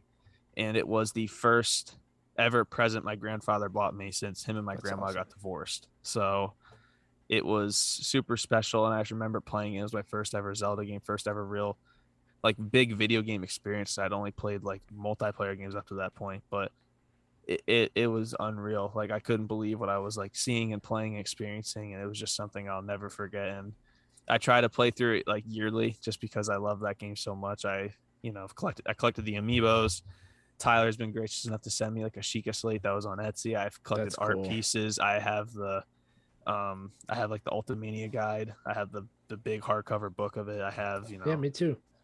I have controllers. Like, I'm just a huge Breath of the Wild fan. And like, I'm so like, my body is ready for the sequel to Legend of Zelda Breath of the Wild. It's been ready since this announcement. It's been ready for years. It's only the hunger's only growing stronger, but this was my number one. It was without a doubt my number one. It's my favorite game of all time. I think it is one of the best video games ever made, and there was no doubt that it was going to be this on my list. Tyler, do you have any thoughts on it? That's what we like to see. I was about to say I will in a second, but I believe Mr. Ryan has brought something. That's right. That's right. That's the good stuff right there. Mm-hmm. That's that stuff. That's true. I mean, for me, I was at new student orientation at my good old university. So I was having more fun is what you're trying to say. Yeah. I mean, you always have fun when you're at a good old unnamed university. But redacted. Oh, is that UU? Yeah. It's actually UA. Anyway, but yeah, I was walking through a parking garage on my way to another locale, and I mean, I was texting Colby. I wasn't watching it. That's the thing. I wasn't watching it because I had to pay attention to tours and stuff. That's not true. Listen, you don't have to pay attention, dude. You're gonna find your way around eventually. If it happened now, I'd be glued to my phone. Oh my God. I have that same map. Yeah, I got the same book. Yeah. Ryan's kind of stealing my thunder, showing off all his cool stuff. You got a lot of stuff for saying this isn't your favorite Zelda game there, look, buddy. It's not my favorite. Walk that one back? All I'm proving is that I love this game. It's not my favorite. Sure we don't want to walk that take back here? It's not my favorite. No. But I love it. I do love it. But yeah, I mean, Breath of the Wild 2. there's not much more that I'm struggling to think what more can be said, because I mean, not much was shown in this reveal. It'd be cool if we had a game to play. This is all we had for 2 years. That's the thing. It sounds like this is you guys' hyped game of everything that's announced at this point, right? We've done 2 Switch It Up awards. It's won most hyped game both times. It's gonna win it for a third year in a row. Right. Yeah. I mean, so congratulations to sequel to Breath of the Wild. You've done it again. Trilogy, 3P. Only the goats 3P. It's true. I mean, it's Jordan, it's Russell, it's Breath of the Wild 2. Those are the 3. I mean, it has been really. It's been special. Like, obviously, the first game has been special to us, but specifically for this announcement, I mean, it just ignited our passions. So this kind of started the podcast. Like, it was one of the key factors. Obviously, 3 houses. Like, it's 3 houses, and this announcement was the lightning in a bottle that sort of struck for us to get this going. Yeah, within a month of each other. Because the way we came up with the podcast originally was we were texting about Breath of the Wild 2. We were theory crafting about what could happen. We were throwing ideas all over the place, gathering, evidence from what we could remember in the game, from what we could see from the very short clips that we had. And little did we know that's all we would have for 2 years. Right. And we're like, you know what? This back and forth, we should do this on a podcast. Hell yeah. And that's how it happened 3 years ago. And we just had so much fun. We didn't actually get to our Breath of the Wild theory episode until a lot further into our career, because we wanted to give it the justice it deserved. And we were kind of afraid to make the episode because that was 2.5 hour episode. It is one of our longest ones. Wow. But I mean, that reveal, obviously it was not much, but it was enough, obviously, to get so many people just invested in Breath of the Wild again already. It's gonna be it 6 feels years. insane that the Switch and Breath of the Wild have been out for this long. It Like, does. It really does does not feel real. Like, I can't even believe that I wasn't like 20 at one point. Like, I was actually younger than that age. But when I think back to the Switch, I'm like, wow, you sweet summer I know, child. sweet summer child. I understand how that feels in the face I'm of not the gonna, company. dude. I'm not gonna sun you, buddy. Like, I get it. I totally get it. It's hard to believe that the Switch has been out as long as it has. Yeah, for sure. sorry, my still not a pro model. Sorry, my existential dread is making its way into the podcast episode. I apologize. But see, you're getting to hear my trademark rambling, so I'll try and bring it together here. It's just such a special moment for us specifically. We have Breath of the Wild 1's quality to kind of thank for that, for us being as invested. I played a Zelda game before this, only one though. I played A Link Between Worlds. That was my first Zelda game, and this came out and I played this and I loved it. But I mean, Colby, this is just much more. Like, this is his game, is Breath of the Wild. Yeah. I mean, I've said for a long time, the only game that could ever be better in my mind than Breath of the Wild is Breath of the Wild 2. And it's a tall mountain to climb, but they've had it in the holster for 5-6 years now. So I'm expecting something grand. I really am. And I mean, it kind of brought you back. That brought me all the way back. That and 3 houses, it was just like it was a perfect storm. It really was. I had been a gaming nerd all my life, but Colby kind of took a bit of there was a gap where we couldn't really talk about games because we had some differing interests. Yeah. But then after a fair amount of patience and hassling, I slowly coaxed him back into the pit. He did. We're happy to have him. And for Breath of the Wild sort of being the cog in the final cog in that, my master plan to bring him back. You didn't do anything. No, I didn't. It was all him. But for that, I'll be eternally grateful to, Breath of the Wild and now by proxy, its sequel. Yeah.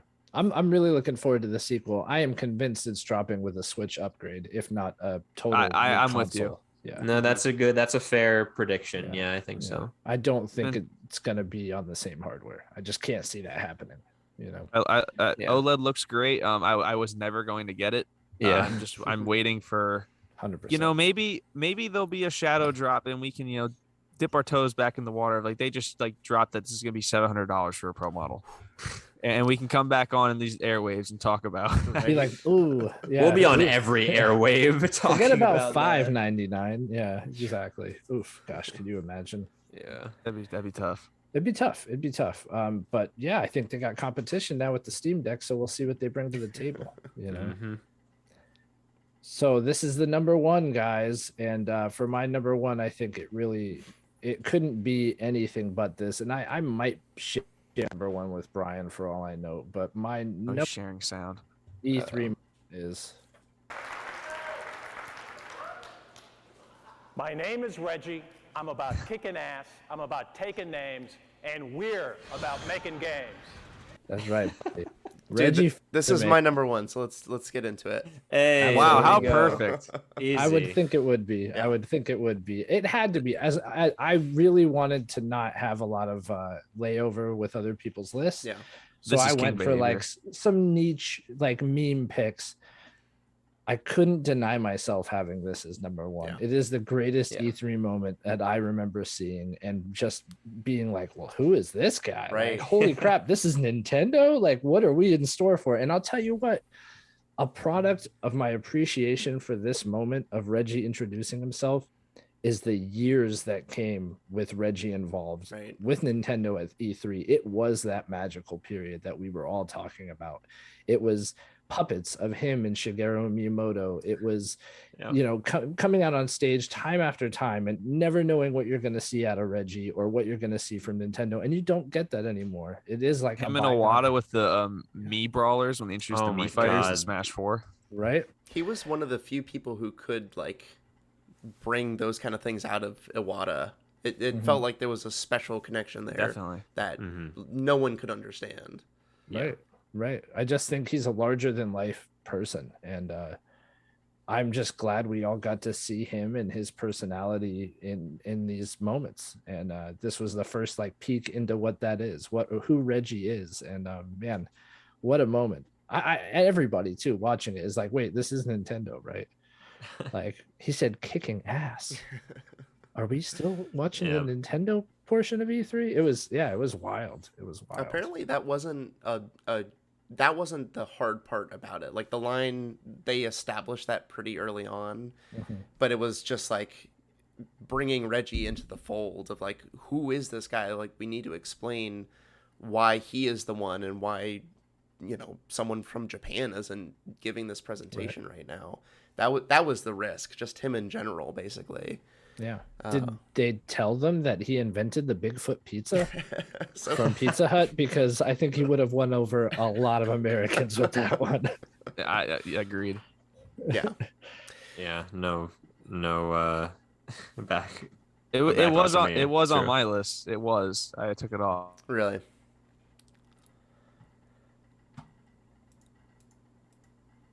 I have it.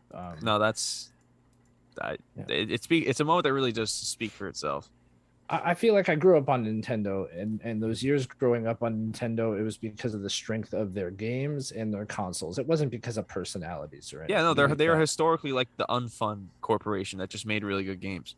Right. But even as a kid, you don't care about stuff like that. No, yeah, definitely. They had the good games, It was the king of exclusives, yeah. Right. It wasn't because of any particular personality, but now it's kind of like if I'll play a Zelda game if it drops. I'll play a Mario. I'll play those first party titles, but there's no real personality in Nintendo I am going to bat for.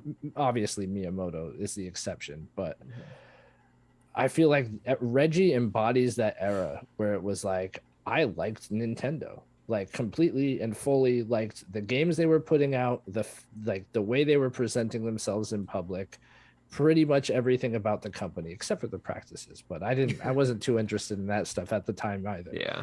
And he really he is the face of an era that I associate with like when I loved Nintendo most, I think. I mean, think about what kind of systems were coming out. I mean, he started at the DS and the Wii, and then it just like took off from there, and then he ended on a high note with the Switch. I mean, I feel like he really got out at the best apex of how things were going for Nintendo.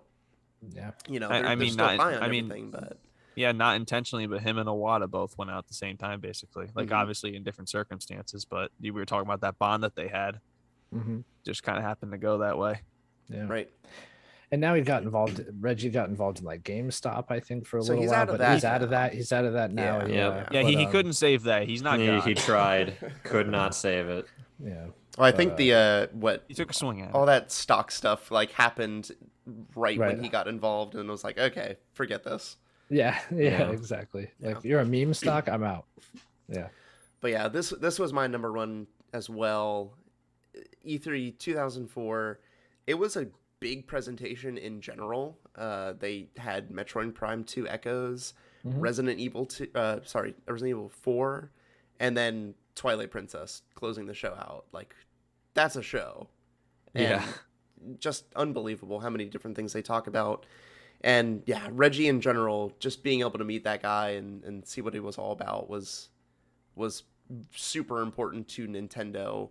And you know, I feel like we have faces with the other companies now. You have Phil Spencer with Xbox. You know, we've run through a bunch of different PlayStation people at this point, but they have like everyone at each of their studios is important. You look at like Corey at Santa Monica and Neil Druckmann at Naughty Dog. Those people are propelling these games and talking about them. And I feel like it's a direct result of people looking at what Nintendo did and seeing like, okay, well, we can give a better presentation than having the CEO walk and show a graph of our sales. Like, we can make this far more interesting. And I think this was the point where we started getting better E3 presentations as a result. And it was that personality in there. So huge moment. Yeah. Very good. Those are some good moments. I like them all. Me too. So, that'll do it for the E3 moments. Before we get into our debrief, you guys want to kind of just talk about your podcast one last time? Let people know where we can find you on the internet? Tyler's used to do it now. Yeah, exactly. Yeah. Thanks, Brian. I appreciate that. Okay. Well, yeah. Well, we, like we said, Switch It Up podcast on wherever you find your podcasts, on Spotify, Apple Podcasts, Anchor. Colby, am I missing anything? Do we have more? It Probably sounds right. everywhere. I mean, Sounds right. Okay, yeah, that's what we're working with. Switch It Up podcast wherever you find your podcast. We'd really appreciate it. We do all things Nintendo, like Colby said before. Stay tuned. In the next 2 weeks, we will be coming back on our hiatus with season 4. We have a lot of new things planned, and we're trying to take cues from people, amazing podcasts like this show we are guesting on right now. Oh, stop! Among but many other podcasts. Yes, sir. But seriously, these guys are great. They've introduced us to a whole network of other podcasts as well. They're good at Mario Kart. They are really good at Colby. Mario Kart. I think between the two of us, the average is like pretty pitiful. So, well, I think we can say the same for this duo here. Oh, no. He kind of carries everything. But we have some interesting things coming down the pipeline. We're trying to take cues from all these new inspirational sources that we have. So we really hope you guys will check it out and see what we do. And of course, the best way to support us, at least in our minds, is to leave ratings and reviews on Apple Podcasts. We love to see the feedback, and you're of course able to interact with us directly on our social medias. We have podcast social medias on Twitter, Instagram, and we have our Gmail account that I don't think has ever been used. We'll have all that in the show notes as well. I'll put all that down. I was about to It's the say, greatest show of all time. Just go listen to it. It really is. It really is. Like when I first listened to Switch It Up Pod, I remember I messaged Brian and I was like, "What are we doing? Like, why bother when people like this are podcasting?" I re-listened to our episode 1 and I'm like, this is the greatest show of all time. I'm convinced. Wow, because I listened. If I turned on our episode 1, my ears would bleed. No, mine did. I really think my first line ever is like, "All right, are we on?" Yeah, that's what I'm talking about. I mean, like, I have no idea if we were recording. Right? We've come How a does long this work? We've come a long way, but like looking back, it's like it's still eerily the same in some ways. I get it. Sure. Totally. But yeah. That's enough shilling from us. I think Colby put it a little more eloquently than I did, I guess. I guess I didn't get the memo of how we're supposed to, advertise these days. I guess I never sent the text that just said, "Please say this is the greatest show of all time." It's like enough with the pleasantries. Like, get straight to the point. I understand, but no way. You guys rock. Like I said, we'll have all their stuff in the show notes below. And if you're being generous with ratings and reviews, leave us one. And then definitely. Oh yeah, for sure. And then you comment on our pinned tweet at listoff_podcast on Twitter, because we're still doing that giveaway and nobody wants to enter it. Did you enter? Did you guys enter?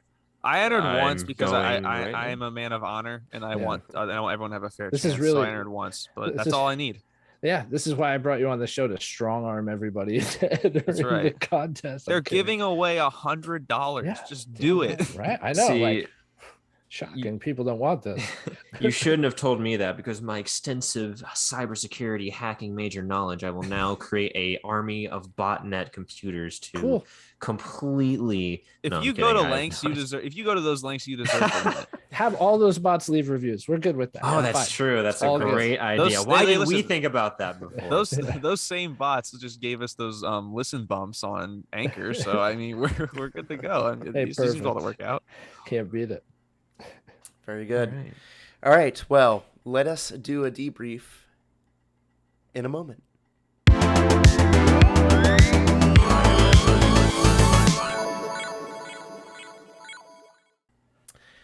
All right, guys.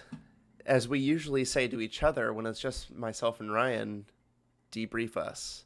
Too late, buddy. I got no pants on. All right. We're There's always another debriefing, layer. gentlemen. We're debriefing. So yeah, just news to me. Just share something. It doesn't have to be a game. Some other memo, Colby. Other little tidbit. Maybe another game or a movie or a book or some other activity that you may have done that you might want to share with us. I have a proposition, and I don't know what you guys are going to talk about. And please feel free to answer as you wish. But would we all just like to talk about Kenobi? Yes, I'd be down with that. We're all up to date. It's okay. Right? It's okay how you feel about it. We are all up to date. Okay. I believe. Yeah, right? We're all up to date. Entire series. Okay. Yep. Yep. Done. So I was going to talk about something that I really liked, that I was really passionate about. You could do that first. I'm joking. I'm joking. We should get this out of the way. Okay. So I want to say full spoilers. I think. Full spoilers. Or in order, right? Hit full us. Spoilers for for all of Star Wars, I would say. Well, yeah. For anybody who's never watched a Star Wars. That's right. So who wants to kick it off? I'll kick it off, okay? Okay. I'll just take the lead here. He answered his own question. Oh my gosh. Yeah. Because I think this show was extremely sloppy and clumsy at times. I think the writing was almost like ridiculously dumb. Keep going. Right? Continue. But the moments this show got right, were so done so right, and it saved it in my eyes. I actually enjoyed Kenobi for all its dumb fun. I enjoyed it because yes, is it a show that is written to you as though you're a 5-year-old? Absolutely. But you still get these moments that after the prequels were over, I thought we would never see. I thought we'd never get outside of cartoon, right? Outside of the Clone Wars. And I just think especially in that last episode, it's a perfect analogy for the entire series. there are some things that are done where you're just like, this is ridiculous and dumb. But then you get like the Vader Kenobi fight and the emotion behind it. And there was that moment, dude, where he was like, I don't know if you're saying, oh my God, it's a good or bad thing, but I texted Tyler this. I think that was the best lightsaber duel I've ever seen. Dude, and then when he was like, I'm sorry. Yeah. And you get the way they did the voices, Vader's and Anakin's match, and he's like, I am not your failure. Then it's the James Earl Jones Vader voice when he says Obi-Wan. That's so great. Chills, bro. Chills. Where he's like, I'm not your failure. Like, I killed Anakin.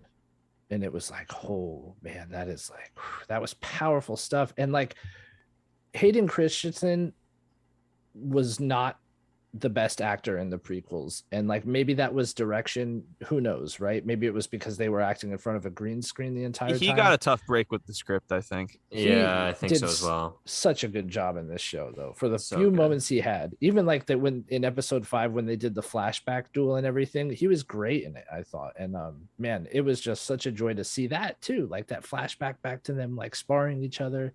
And like the typical Vader being over aggressive, like that was a great moment. Yeah. Anyway, that's my case on it. A few things I want to say. Vader made that choice in episode 6 to pursue Obi-Wan, right? When remember when the Grand Inquisitor was like, we should go after the people, let the lone Jedi go. It could be argued that because of that choice, the entire rebellion was able to be born. Like that ship went off and the rebellion happened. Now, if he squashed the path back then, would there have been a rebellion? Was that like the beginning of the rebellion? I think it was. I think eventually like others would have risen up, but would they have been organized?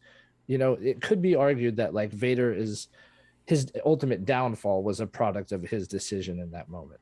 That's his character at the time, though. It made perfect sense. Oh, for sure. No, absolutely. And the show depicted that great, I think.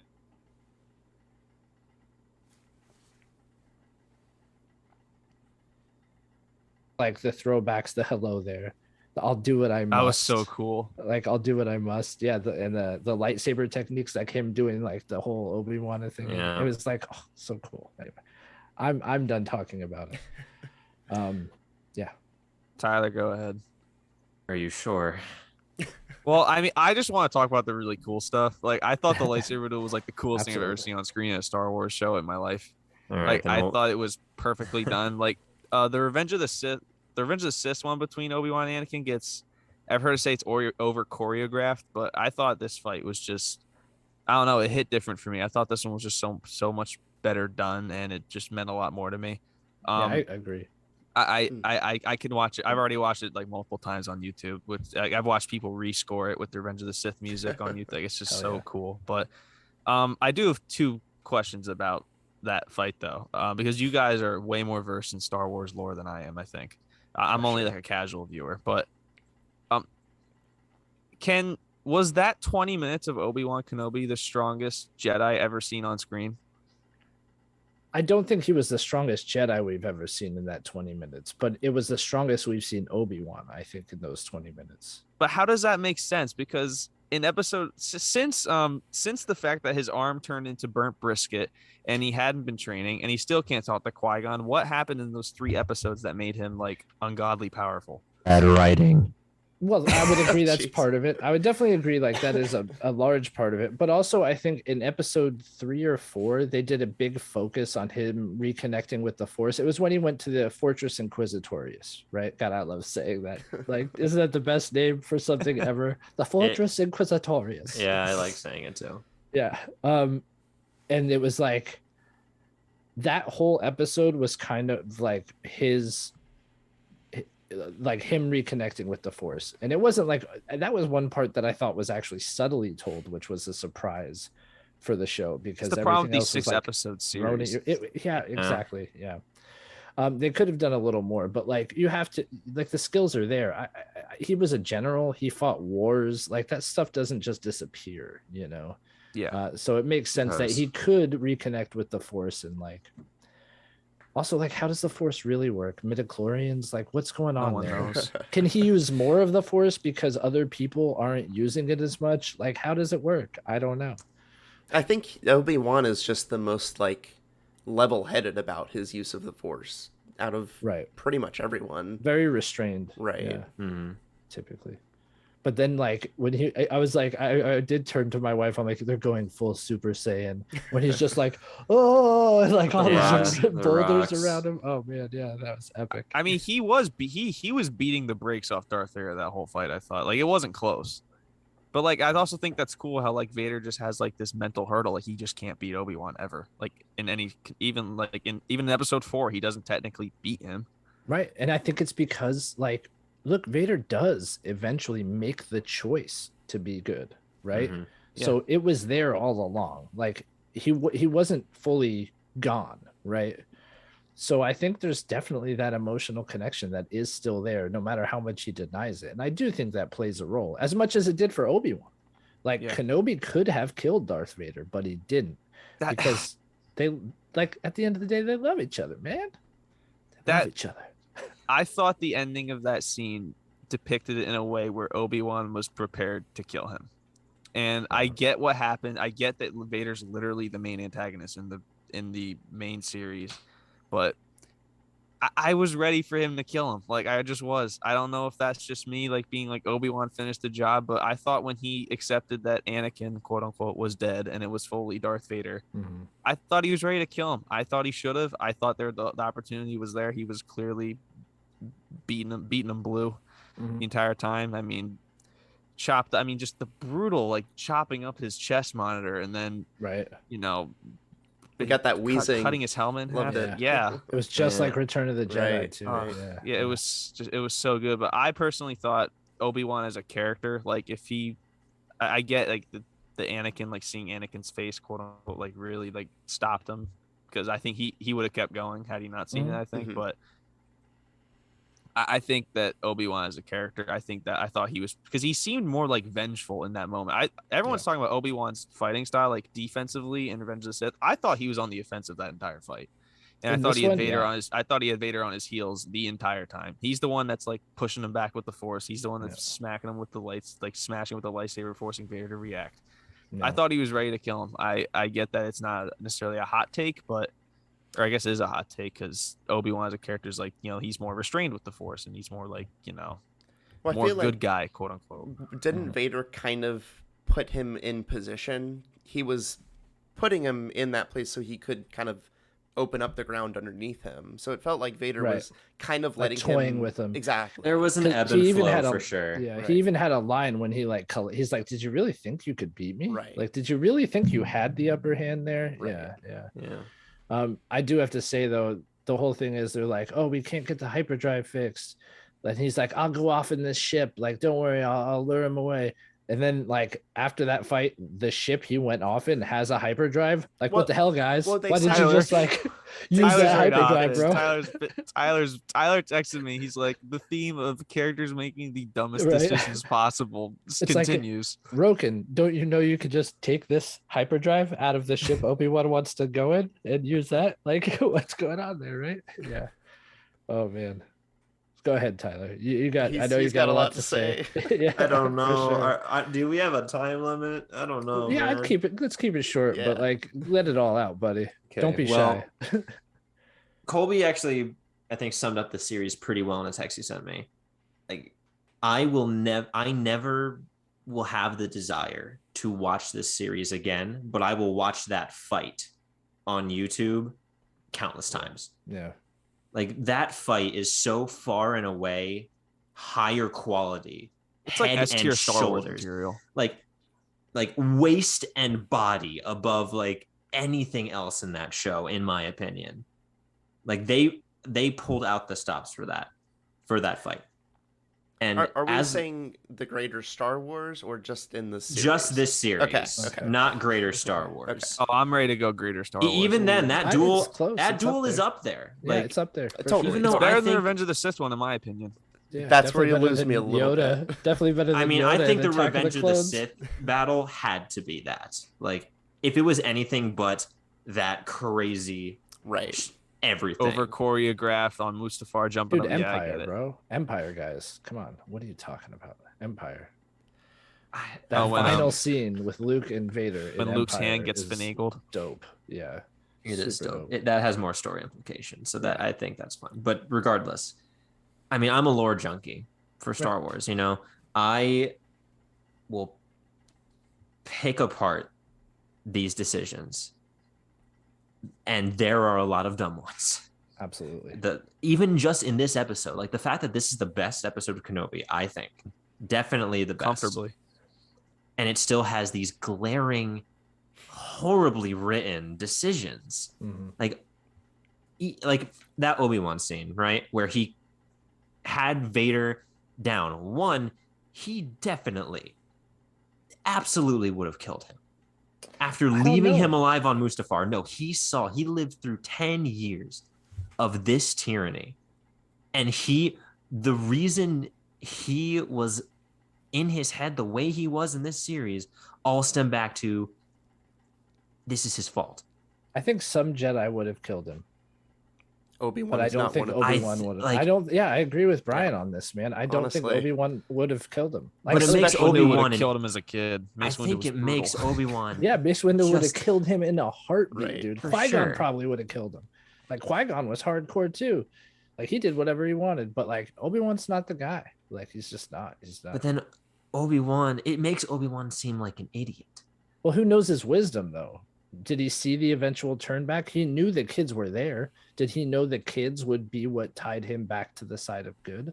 Like I don't know that he Obi-Wan knew things that other people didn't, you know. Because he in the original trilogy, he doubted Luke. He told him there was no way that he could come back.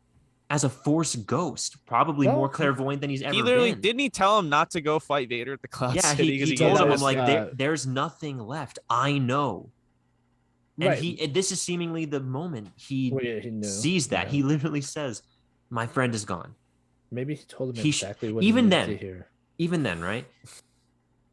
I think they could have written it better than him just walking away. Vader had a whole Star Destroyer divert course to this planet. Have the Grand Inquisitor on orders from Palpatine, because Palpatine sees that Vader's anger is screwing him over. Send his forces down and chase Kenobi away. Here's kind of why I disagree with you, right? Like, look at the beginning of Revenge of the Sith, right? Kenobi didn't kill Dooku. Like, he didn't want Kenobi lost. Well, he didn't want Dooku to die. They were going to bring him in. Same thing all the Jedi were going to do with the Emperor. When they found out Emperor Palpatine was like the Sith they've been searching for all along, they weren't there to kill him. They were there to bring him in. Like, this is what Jedi do. They don't they're not murderers. So I could definitely see Obi-Wan being like, I'm not gonna murder, especially somebody he has an emotional connection with. Maybe he didn't have any doubts that like Vader was or Anakin was gone. It was Vader now. But like he would have still tried to find another way through it than murder.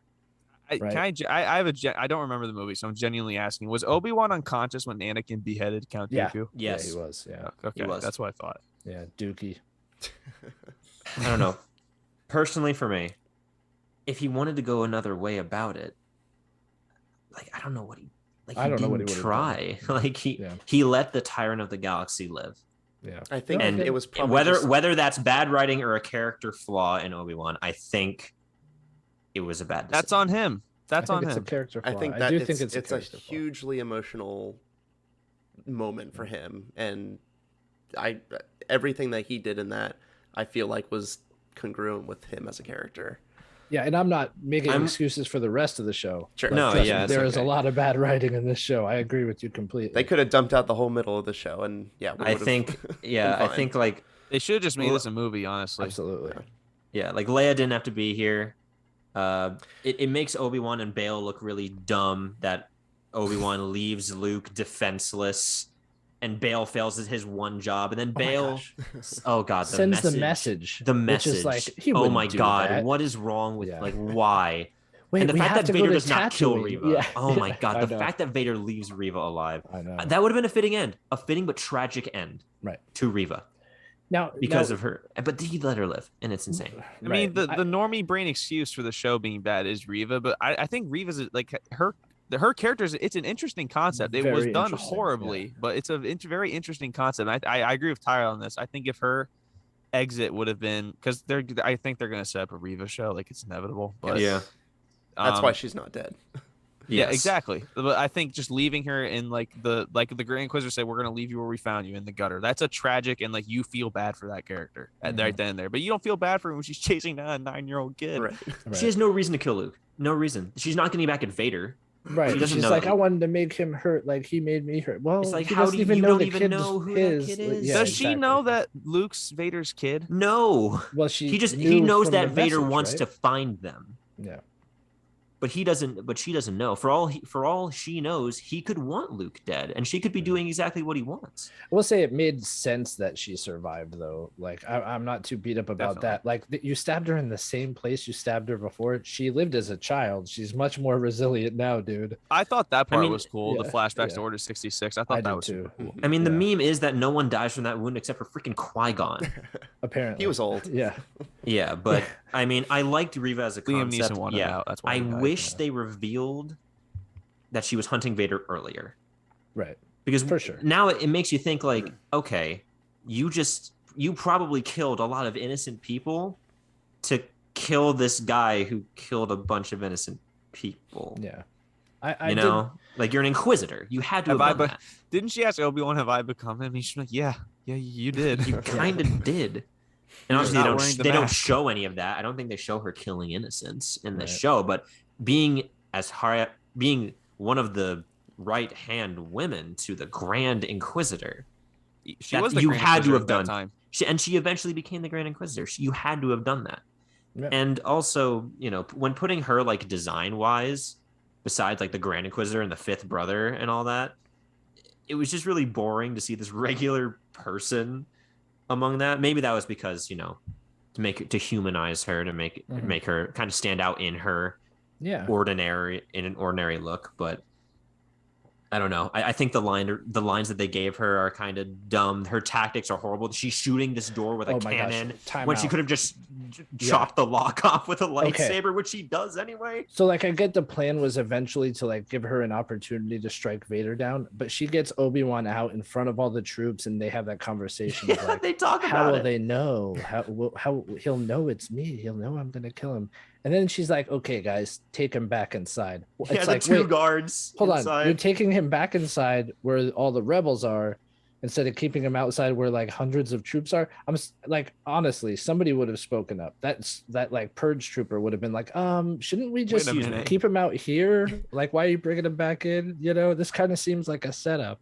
Yeah. And as someone who's played like Fallen Order, right, where the Fortress Inquisitorius is the big final shit, that storming that should not be a like in and out in an episode. Yeah, like they didn't scramble any of the TIE fighters to shoot down those snow speeders. Right. They did not. And Vader letting Reva like off the hook for letting them go. Yeah, like no way. We've seen that dude snap people's necks for way less. For like being out in the street, he snapped a child's neck. That was obviously for a different purpose, but even like his own officers on deaths on other Star Destroyers in the original trilogy, he just kills them at a single failure. But there's like a kid in the street and he's just like, oh, you're in the street? Oh, Bob, I'm going to kill you. Yeah. And it's like, but no, Reva, you get to live. Right. I get it. Perhaps I underestimated you. I'm like, dude. Not to mention, there was some like really clumsy parts with like the chase scene, obviously. The foot race. But oh my God. I got a great tweet about that. Like someone tweeted me that no one in the galaxy could beat 10-year-old Leia at a foot race. Right. I thought we were getting it again with Luke running from Reva. I was like, oh my God, we're going to get another. Right. And then the moment in the Fortress Inquisitorius where like Obi-Wan's sneaking around and he's like, they have Seeka droids, and he's like 10 feet away saying it that loud. Yeah, she's like, and then like the droid has like what you can imagine or sensors all over it, right? Yeah. And he's like, it very obviously would have seen him in the peripheral, but he and then like the two stormtroopers are walking down the hall in the Fortress Inquisitorius, and like they definitely would have seen his leg tuck into the air vent before it did, but like somehow they missed it, right? It's just like, it's really clumsy in a lot of ways. Hiding Leia underneath the trench coat to walk out. Oh my God, I was like, they're doing the two kids in the trench coat trick. Like they're doing the trick where kids try to sneak into a R-rated movie in a trench coat, like, and it's working. That's crazy. It exists in a galaxy far, far away. I know. The part where Tala like pretends to be a spy and Reva can't like figure out if she is or not. If only she had a force power that probes your damn mind. I thought to get Kala that should not have information gotten out of there. I was like, she's dead, and she should have died there, sure. because then her death in episode 5 was like, it was so over dramatic. Forced. It was and it was forced. like, I don't care. Like, Obi-Wan doesn't, like, fine, he's probably upset a little bit, but like, you're making a big deal out of this, you know? I also love how it's like when he's like moving the tiny little piece of metal in the ship and he's like, oh, I can't do it. And she's like, you know what? You should just chill out and not think about the past. Or like, everyone makes mistakes, buddy. Get over it. And he's like, oh shit, I can stop the ocean now. Yeah, let me from redirect flooding the exactly. hallway. Exactly. No, I'm with you. This all sounds like I'm beating up on the show. There's a lot to beat up here. Well, At the end of the day, like, I got to see scenes in Star Wars I never thought I'd be able to see. So I want to talk about cool. 2 huge moments that are in this last episode that I thought were really cool. Yeah. And justify a lot of this series for me. It's when Obi-Wan is talking to Leia, when he, she's returned to her home and everything. Oh, when he comes off the plane and she's like, Lola. Oh yeah, it's a total Chewbacca moment. But great. just the fact that like he sits there and like talks to her and has this like really heartfelt message about who her parents were and like reflecting that to who her like parents that are taking care of her are. And then you get to hear Leia's theme in that, like those moments are like, okay, this is Star Wars, and I'm enjoying it. That was very good. And then Qui-Gon. I mean, we knew it was coming, but they pushed it all the way.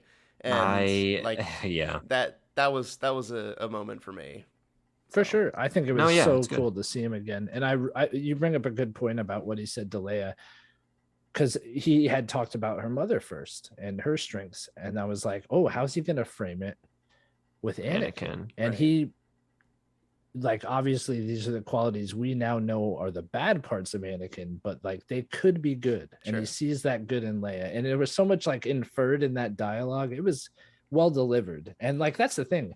Ewan McGregor acted really, really well in this whole thing. He was phenomenal. No, he was very good. Yeah. And it sold moments like that, and like that whole "I'm sorry" moment too. Like I was getting choked up, man.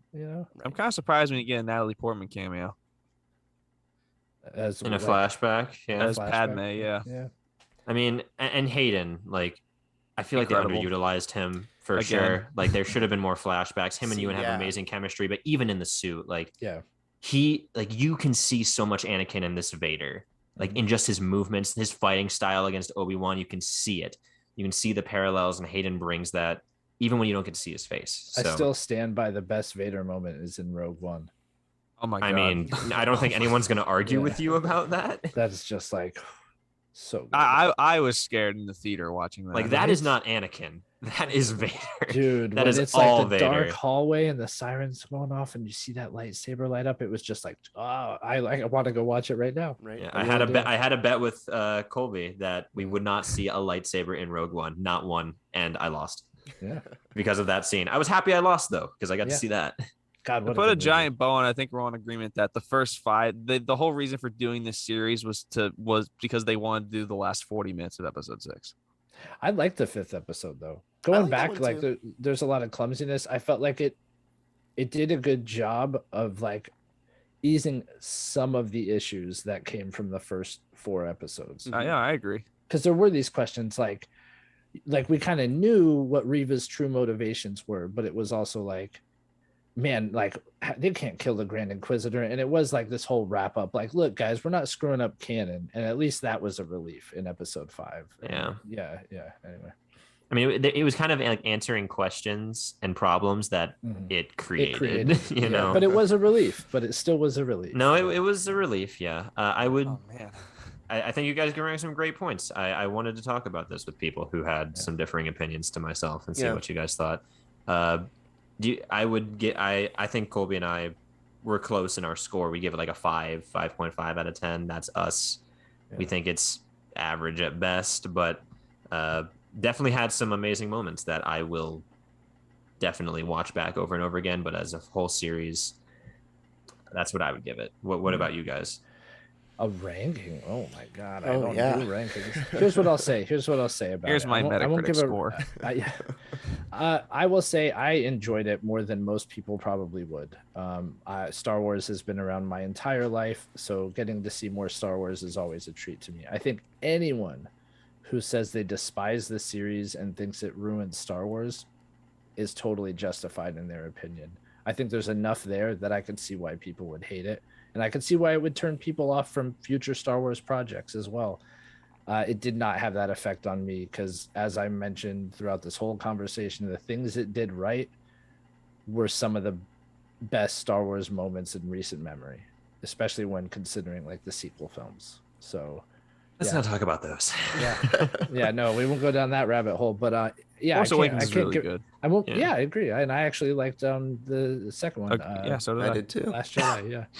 But yeah, I just I won't give it a number ranking, but I will say, hey, like, form your own opinion, and I feel like you're probably justified to that opinion, no matter which side of the fence you land on. Yeah, I would pretty much agree with you there. Those shining moments are really bright for me, and I think they're important to what we have this bridge now between trilogies that we didn't really have before, and I think we got to see a lot of new and interesting things that I'm glad we have now. So yeah, absolutely. There's your Obi-Wan Kenobi review. Oh, what's your record for longest debrief? Oh, this is definitely the longest debrief. I think game of the year might be longest episode, but this is teetering on long there. Yeah, and we will leave a legacy. That's right. You will for sure for our brand of rambling for a very long time. Well, yeah. Again, we really appreciate you guys coming on. Loved the list that we got to discuss with you. Loved that we got to talk about Kenobi, because that was Ryan and I kind of gave our cursory like good, bad, and then we were like, we're gonna talk about it during the podcast. So yeah, thanks for sacrificing your debriefs for Kenobi. Oh, no problem. Okay, it was definitely needed.